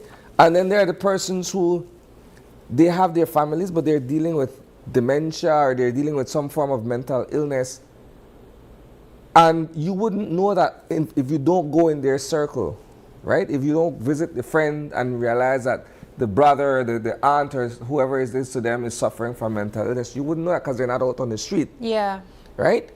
And in all three of these scenarios, I think the reflection always comes back to how do you engage and how do you find value in terms of your interactions with these people, right? The one who is feeding an addiction, yes, I can understand that, but man, do I part with my hard-earned $2 for you to buy a rock? That's a valid question to ask yourself if you know that that's what the person is dealing with. You can understand the one with right? feeding addiction. Versus the person who has fallen down on their luck and they're asking you, hey, I just want something to eat. Can you assist me with that? Do you meet often people in that position, the ones that have fallen down in their luck? Yes, I have. Yes, I have. And admittedly, those are the ones that I'm more empathetic towards because they can tell you a story about how they get to where they are. I'll use an example here, and I hope I'm not getting emotional, right? There was a friend of mine from radio all these many years ago. And in my mind, back then we were all doing well. We were on air, we were doing our thing and what have you. And then I moved from radio to television. I never really looked back at some of my colleagues from radio.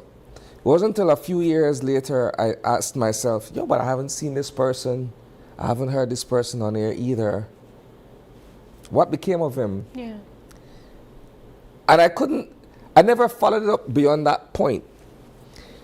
It was one day that I was in the vicinity of the swing bridge near the Pink Store, on that front street. Yes. Yeah. Someone called my name, right? And I slowed down and looked back. And I realized that it was the same person who I thought was doing well all along with radio and what have you.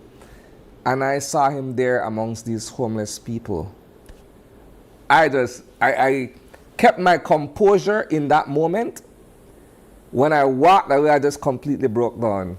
I was like, what the hell happened? How did we go from where we were to, in your case, where you are and where I am, and we've lost touch with each other? And then I realized, okay, I went back and I had a subsequent conversation with him. It wasn't substance abuse. It wasn't, at least on the surface, a mental health issue. He fell down on his luck and he couldn't find a way of getting himself back together to become a functional and productive member of society, right? So that's where I had to step in because he explained the whole thing to me and I realized, okay, maybe this person doesn't have the confidence within himself anymore to go out and look for a job, to go out and ask for assistance and what have you. And so my thing in that moment was to try to help build him to where he's comfortable finding work, fending for himself in a manner of speaking. And that to me was a life-changing incident. Yeah. Because sometimes we are where we are and we don't look back long enough to see who's far behind, who's right there keeping pace with us, or who's ahead of us if that were the case. We just operate in our own bubble. You think about someone and it's an afterthought. It's not until you actually see that person and the situation or the conditions that that person is in that you really start to take stock. And that's such a powerful story, Sani. But ultimately, we still have to ask the question, especially where mental health is concerned, are we doing enough? Are we at a point where we are satisfied with what is the status quo? Do we need further advocates to step forward? Do we need more stories like the one that took place just about a week ago for us to really see the need for facilities or for spaces like the ones that are available to support persons battling with mental health issues? I'm hoping that people could share their stories in the comment section or to further, I think, raise their concerns. And of course, we do our part, Isani, with the platform that we have to highlight that and to perhaps get more resources being pumped into issues like this. At this time, though, we do have to take another quick break, but don't go anywhere. When we come back, we have more for you right here on Open Your Eyes.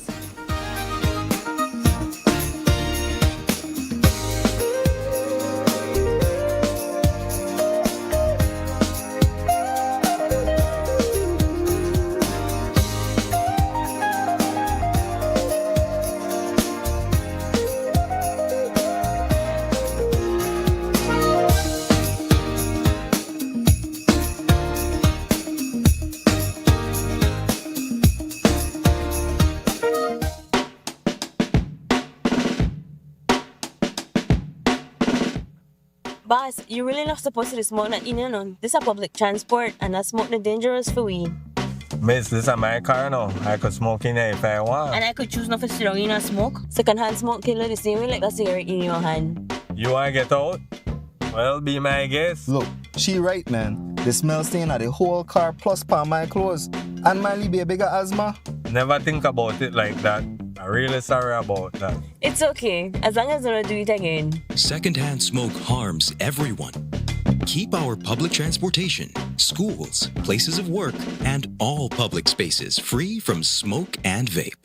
Electricity is essential for everyday life, but behind every outlet, a lot is happening to bring you safe, reliable, and sustainable energy.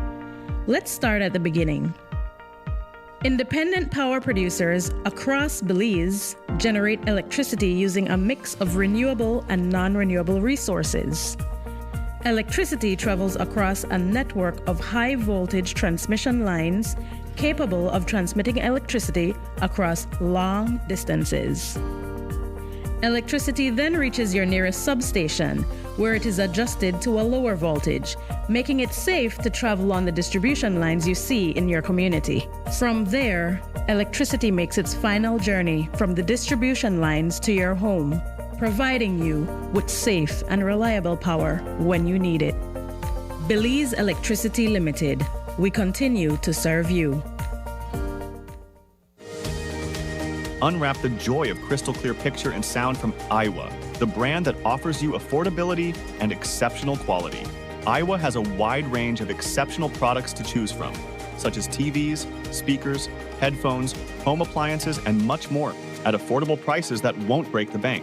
Enhance your audio-visual entertainment experience with Iowa, and for your convenience, parts are readily available in country for hassle-free maintenance. You can find Iowa products at your local electronics store countrywide. Choose Iowa, the best in home entertainment and household appliances. This year, Belize showed what it's made of. At the ballot box, decisions that set the tone for the next 5 years. The 2025-2026 national budget, launched by Prime Minister John Briceño, emphasized infrastructure investments and forecasted strong GDP growth, though critics pointed out the lack of focus on social services. This was the year Belize charted new horizons, from bold economic strategies to public concerns about citizen security. 2025 reshaped our nation. Join us December 31st on Greater Belize Media at 8:30 p.m. for Newsfast's 2025 highlights, Stories That Matter, a dynamic year in review special that captures the milestones that made this year unforgettable. Oh, I wasn't having a bad day. I just needed... It's here, the biggest sale of the year. Find your happy place at Builders Hardware with our happy sale from October 15th to December 31st. Whether you're a contractor or a DIY pro, we got unbeatable prices that will put a big smile on your face. Freshen up your walls with 20% off all paints and 25% off paint supplies. Upgrade your space with 25% off lights, fans, AC, and a wide selection of tiles to match your style. Plus, enjoy 30 to 50% off selective items. But that's not all. We also sell sand and gravel, blocks, roofing, and more. Find everything you need from construction start to finish. Don't miss out on our happy deals. Shop today or explore our online store at shopbuildersbz.com. Visit Builders Hardware in Belmopan. This is your happy place.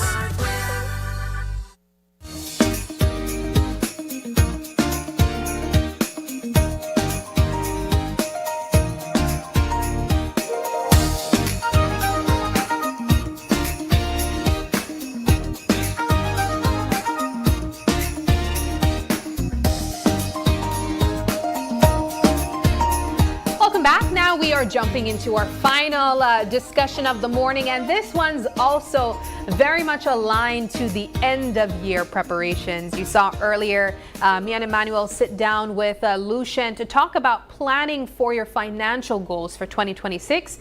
We want to close things off with a bit of some vision board creating, and so we also had that moment together, and we want to share that with you. Are you guys planning to put together vision boards to usher in the new year? Well, this is what we came up with.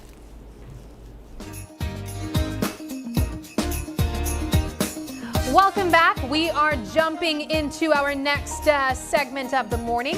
And no better way to plan for a new year, Emmanuel, than to see it visually on paper. In this case, on a vision board. And so we will be collaborating this morning to figure out what our vision for 2026 will look like. I'm really excited about this. I'll tell you, I'm not one to really create vision boards.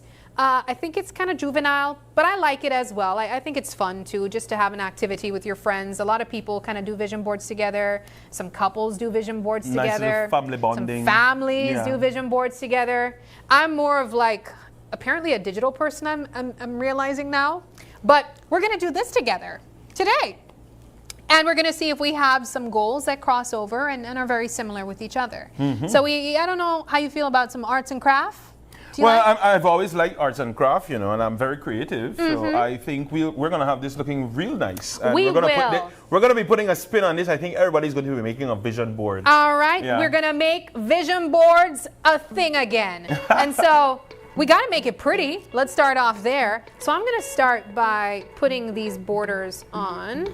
And then you can pull out some of the images. So then these are some of the things that I'm going to be adding. And these, of course, are your goals. So the things that you're looking forward to or you're looking towards. So you want to be able to get these little, little nudges or little reminders to stick on your vision board, all right? And it's going to keep you motivated throughout the year. So whatever keeps you going, whatever phrase, maybe it's just a phrase, a picture of a loved one or someone, maybe I motivate you somehow. Yeah, you can stick that on your you can stick that on your vision board, all right? So I'm just going to be cutting these out. Maybe no specific way, just kind of like, get it nice and pretty. I like the idea of a picture of a loved one. That's a really cool idea too, because sometimes there's a memory associated with that person that gives you additional motivation. Definitely. You know, I wanted to ask maybe you they this, inspired Emmanuel. you to This do is something. definitely separate from vision boards in 2026. We're stepping off the vision board? We are. Ooh, Sabrina. I want to ask you a personal question. Ooh, Sabrina wants to get personal. She don't want to take me for a drink. Sabrina, you can ask me a personal question. I'll take me for a drink. Well, I'm sorry. I don't have any. All right, because we're on the show, I'm gonna let you go. Okay. Go ahead. So I've been noticing that you've been really building up your social media personality online.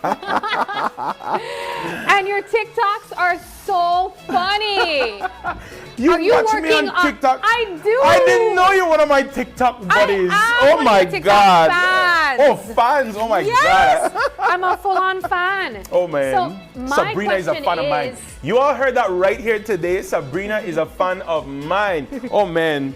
This is amazing. You see, my 2026 just got a lot brighter. So I have to ask. Yeah, tell me. Are you trying to be like a TikToker come 2026? I have had TikTok for quite some time. I know when it had first come out on the scene, a lot of persons were like, oh, not the place for me, this and what. And I think it was really just based on the content that was up there. But what I like about I like the creative feature. I like that it allows you to be able to express yourself and that you can interact with a wide audience. It's not limited. I really like that. And to be honest, sharing those things, it just really happened out the blue. I mean, there was one video and it was like, boom. What was the video that made you go? Did you have like a viral moment as yet? I don't think I've had a viral moment. I think you've had a couple. No, I've not had a viral moment. Well, not a viral moment like that I would think about. Viral. Well, maybe I did. I think I had a shopping experience and I kind of like gave an experience about that, and I think people were like, Tell me more. Yeah, that's really what happened. That one kind of like triggered it. And then the other one, I was just like hunting for food one Sunday, and I just like, you know what? I just want to bonfire upon people like Sabrina right now. Got me to drive wrong, and I got no food to eat. That's you know what? You should give more context to that, because there's a lot of people who might be planning to do some cooking as well come 2020. Yeah, because what's your thinking about it, Sabrina? I don't know. When you get in relationships, there's a lot of things that happens, and I think for the most part, growing up in the 90s, I'm a 90s baby. My grandparents, we used to always look, and even, family, we used to look at how, they come together and the different roles and different things that happen in the house. And what it did is that it created some order. It created a certain sense of peace and stability in that household. And not to say that the roles are, oh, this one should do that or that one should do that. But I think in general, once you're in a relationship, you're in a setup like that, like you should both be able to just take care of each other no matter what. And I think in some instances that, women are better cooks. I mean, we're beating around the bush. So he made this video online, right? Sabrina wants to put me out there. You're gonna let all these people go and check my TikTok. You're welcome. All right, well, it's the one, Maddie Madness. Not him acting like he did not want them to go to his TikTok page. Okay, so he made this TikTok, and essentially it was saying, that women who do not take their lunch to work or something like that, it's kind of like a preparation for what you can expect on Sunday. Oh my goodness. Sabrina, is that what I said? I didn't say it. You see how Sabrina twists this entire thing? No, I said for the persons, if you're looking for a wife, one way that you could identify who would make a good wife are the women who take their lunches to work. And I literally say it because, you find, like, for example, somebody who has to take their food to work, that requires consistency. It requires discipline. It requires a lot of other things.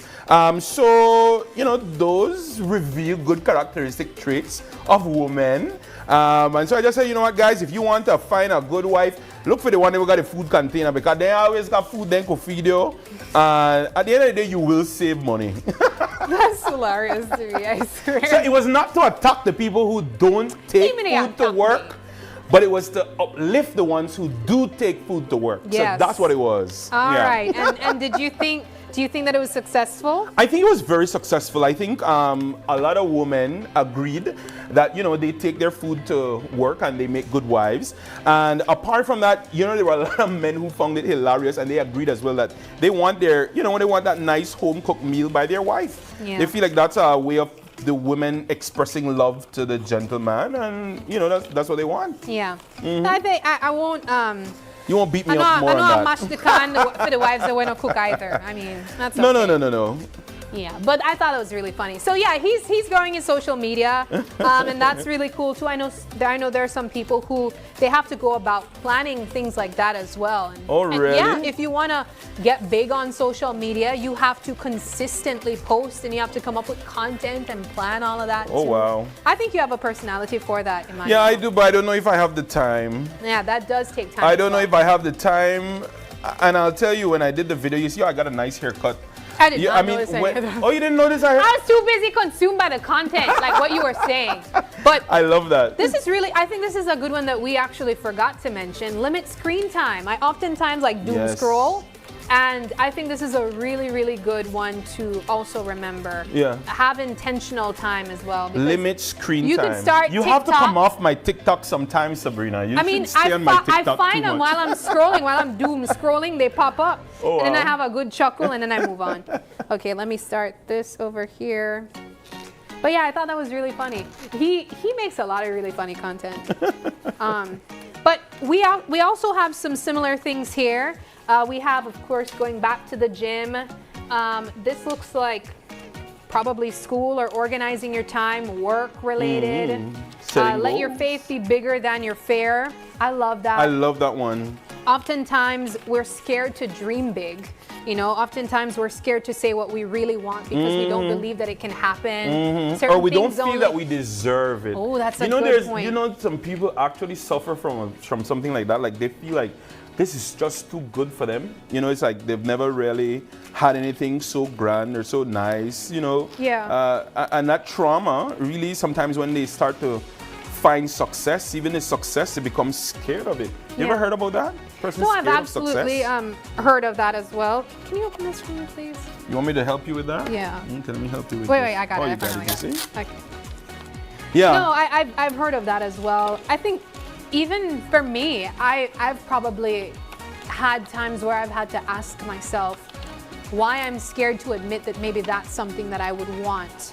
And Why are I you think, scared to admit that's something you want? Sabrina? yeah, you know, it goes back Why to are you like scared to childhood. admit that that's Let's something you not want? have a therapy I want to ask session. you something personal, Sabrina. Why are you feeling like that, Sabrina? I think because I am such a planner, and we were having this conversation actually a moment ago.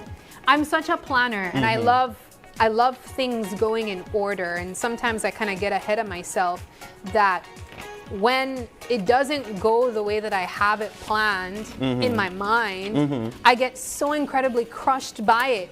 And so sometimes I'm scared to say out loud because then it becomes real and then it can hurt my feelings. Does that make sense? Yeah, I think it makes sense. But I want you to take it easy on yourself. And it's so prophetic, or it's so divine that you were saying that just now. And guess what I was cutting out? I want to show this to the screen. 222.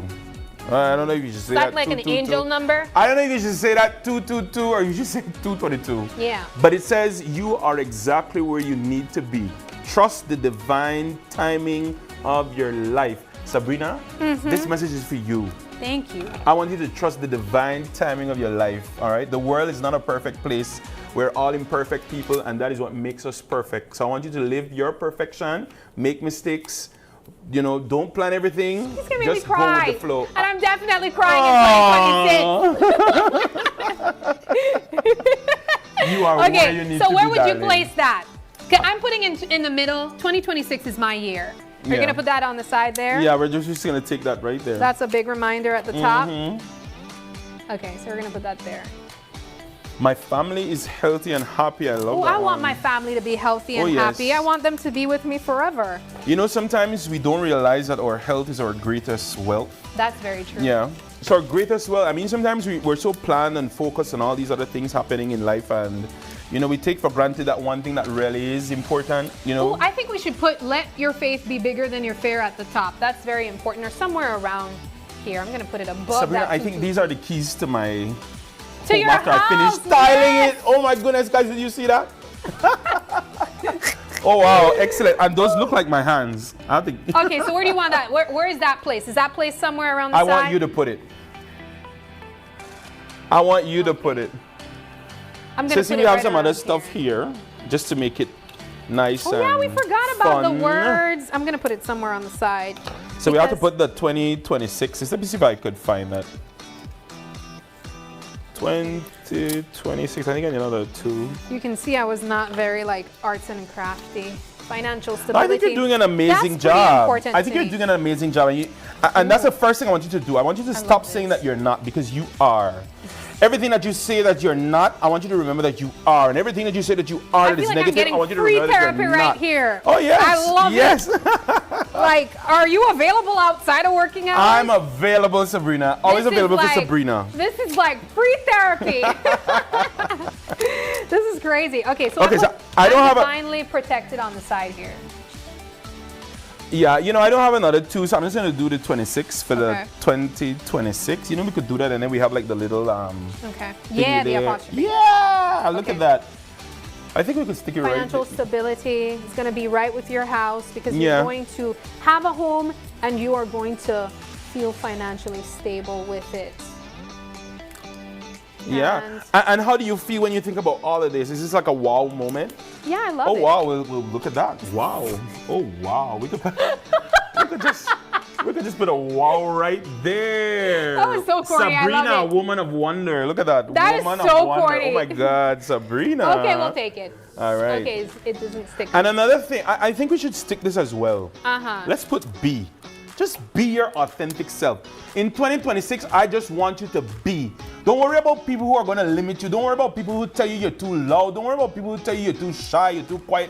You are exactly who you need to be, and I want you to be yourself for 2026, all right? Let people say what they need to say. Yes. So be. All right, we're going to put that there. We'll take that. All okay. right, excellent. Okay. What else do you have for us? I don't know. Let's see what we could come up with here.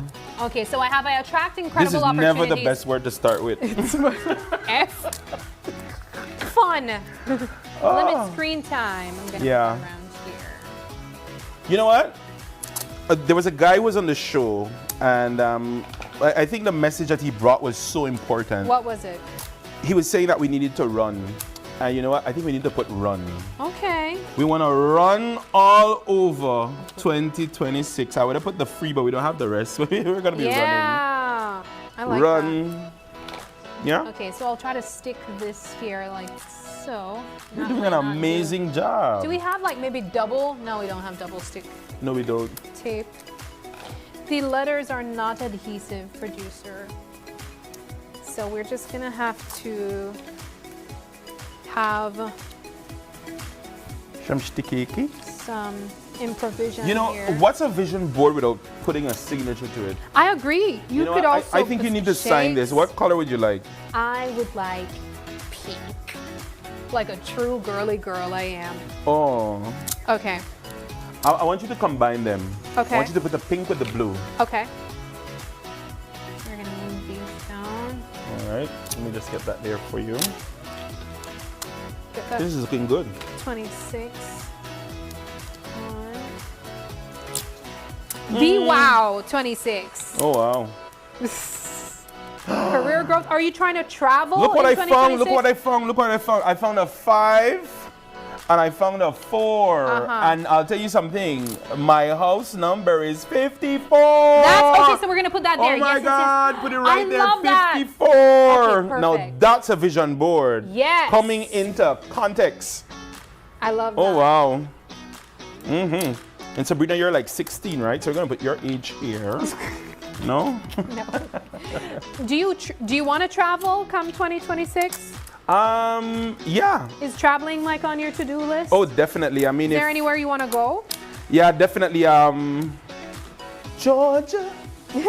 Georgia. Uh-huh. So my uncle is actually getting married, Uh-huh. and so I'm going to be at that wedding, and he's getting married in Georgia. So I'm going to Is be your first time gone. in Georgia? Yeah, it's going to be my first time in Georgia. All right, so I'm excited to see that. So guess what? You know, I'm going to put the G for Georgia. You decide traveling there. Oh my goodness, Sabrina, look at that. We there make we a perfect pair. Put that there. Isn't that great? What do you want to put now? We could just write some stuff on it now. You can write your signature. That's fun. There you go. Could we put the tax-free? Tax-free weekends. Tax We want run more free. Tax-free weekends. Okay, I think we got it. Yeah. I'm just sticking everything around here. All right. Look. So what's your I favorite didn't get number? B. Actually, I really love 2 numbers. What's that? I love the number 5 Mm-hmm. because it feels complete. Okay. It feels complete in the sense of it's, all on Yeah. your one hand. I love that. But I also love the number 11. There's like 11. this idea that it's like this magical number, and I don't necessarily believe in magic, but I like the idea. I believe there are some Supernatural?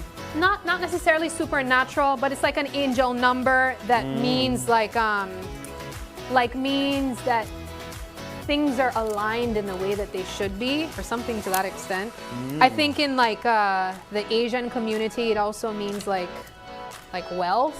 I think. Okay. I don't know. I really don't. But I like the number. Oh shoot! What? Well, we didn't have an 11 here, but I found an H that I was able to cut. We'll take it. So we have 11. I remember we used to always say, I remember when I was in high school, I used to always say, 11, 11, make a wish. Yeah. Yeah. So I say that too. Whenever I see the number 11, 11, I don't make a even wish. know if it works, but I'm making a wish just in case. Like when you see a shooting star. Yeah. Do you still make wishes when you see a shooting star? You know, I've never seen a shooting star for like a very long time. Actually, same. I haven't don't know what's seen it. happening. I think they've stopped falling. Yeah, they're Oh, not. wow. They're not shooting anymore. Mhm. Okay, last one to stick. But this is what we have. So remember, we're going to be signing this because that's a commitment. Yes. So we're going to put the signature to it. So we are committed to. Okay, so this is our 2026, our year. This is me and Emmanuel's year. We are going to let our faith be bigger than our fear. Praise God. So there are so many things here that we have faith that we'll be able to achieve. We believe that we are divinely protected. So all of this is guided by the Most High, as Emmanuel said. And yeah, angel numbers are fun. So just in case, you are exactly where you need to be. We trust that we are, in fact, exactly where we need to be in our in the life That's right. where we are right now. But we have certain things that we're working towards. We have that number 54 house.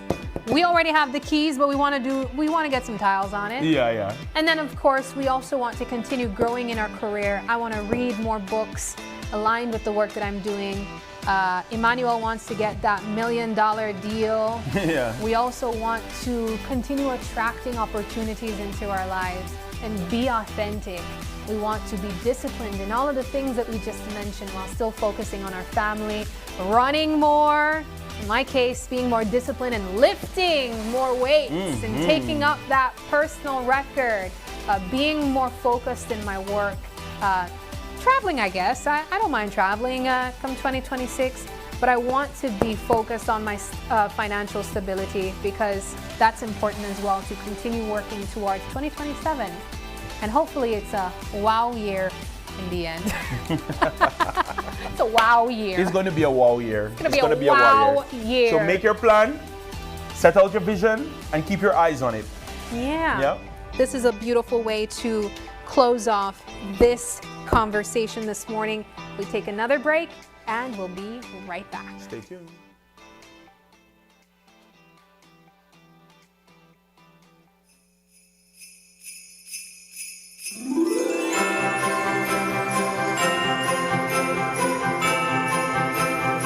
This Christmas is extra special for us at BB Insurance because it's our first.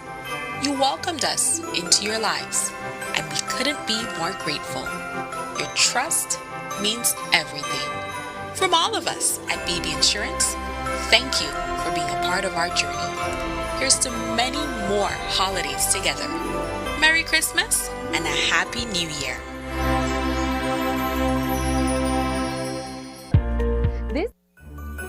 Season's greetings from the Social Security Board.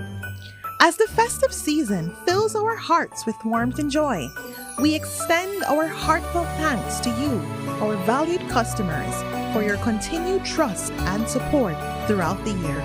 2025 has been a year of growth and innovation. As part of our ongoing journey to modernize and deliver smarter, more sustainable services, we introduced new My Social Security upgrades designed to make access easier, faster, and more convenient.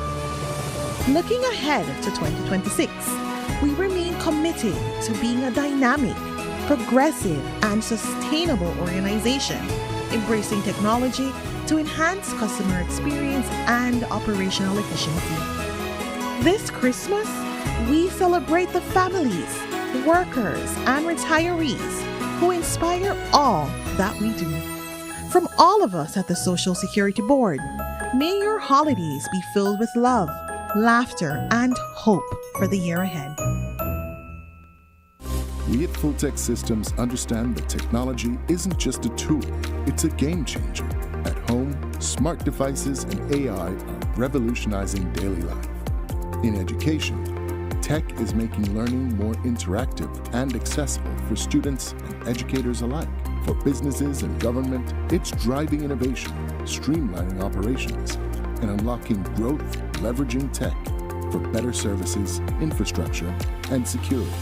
At Fulltech Systems, we help you thrive with cutting-edge solutions, partnering with leaders like Dell, HP, Microsoft, APC, Fortinet, Cisco, and Tomy Inc. We deliver the right products for your needs, whether it's boosting efficiency, improving customer engagement, or scaling operations. Connect with us and let's drive innovation together. Fulltech Systems, your technology center, where you come for the price, but stay for the service.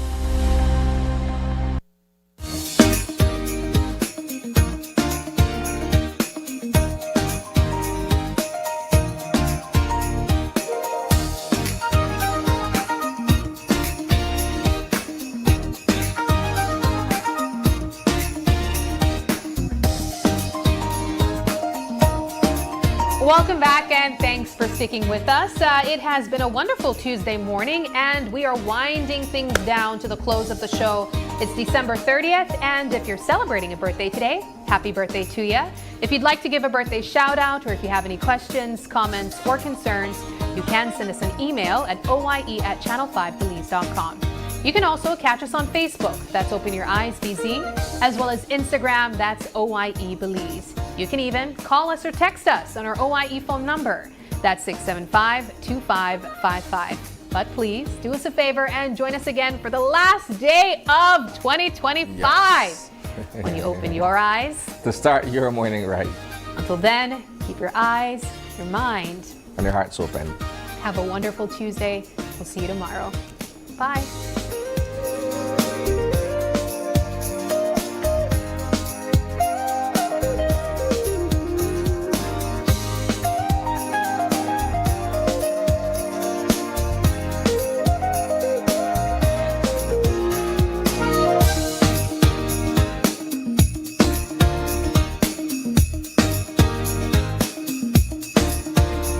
Open Your Eyes was brought to you by the Belize Bank, our country, your bank, and Smart, bringing people together.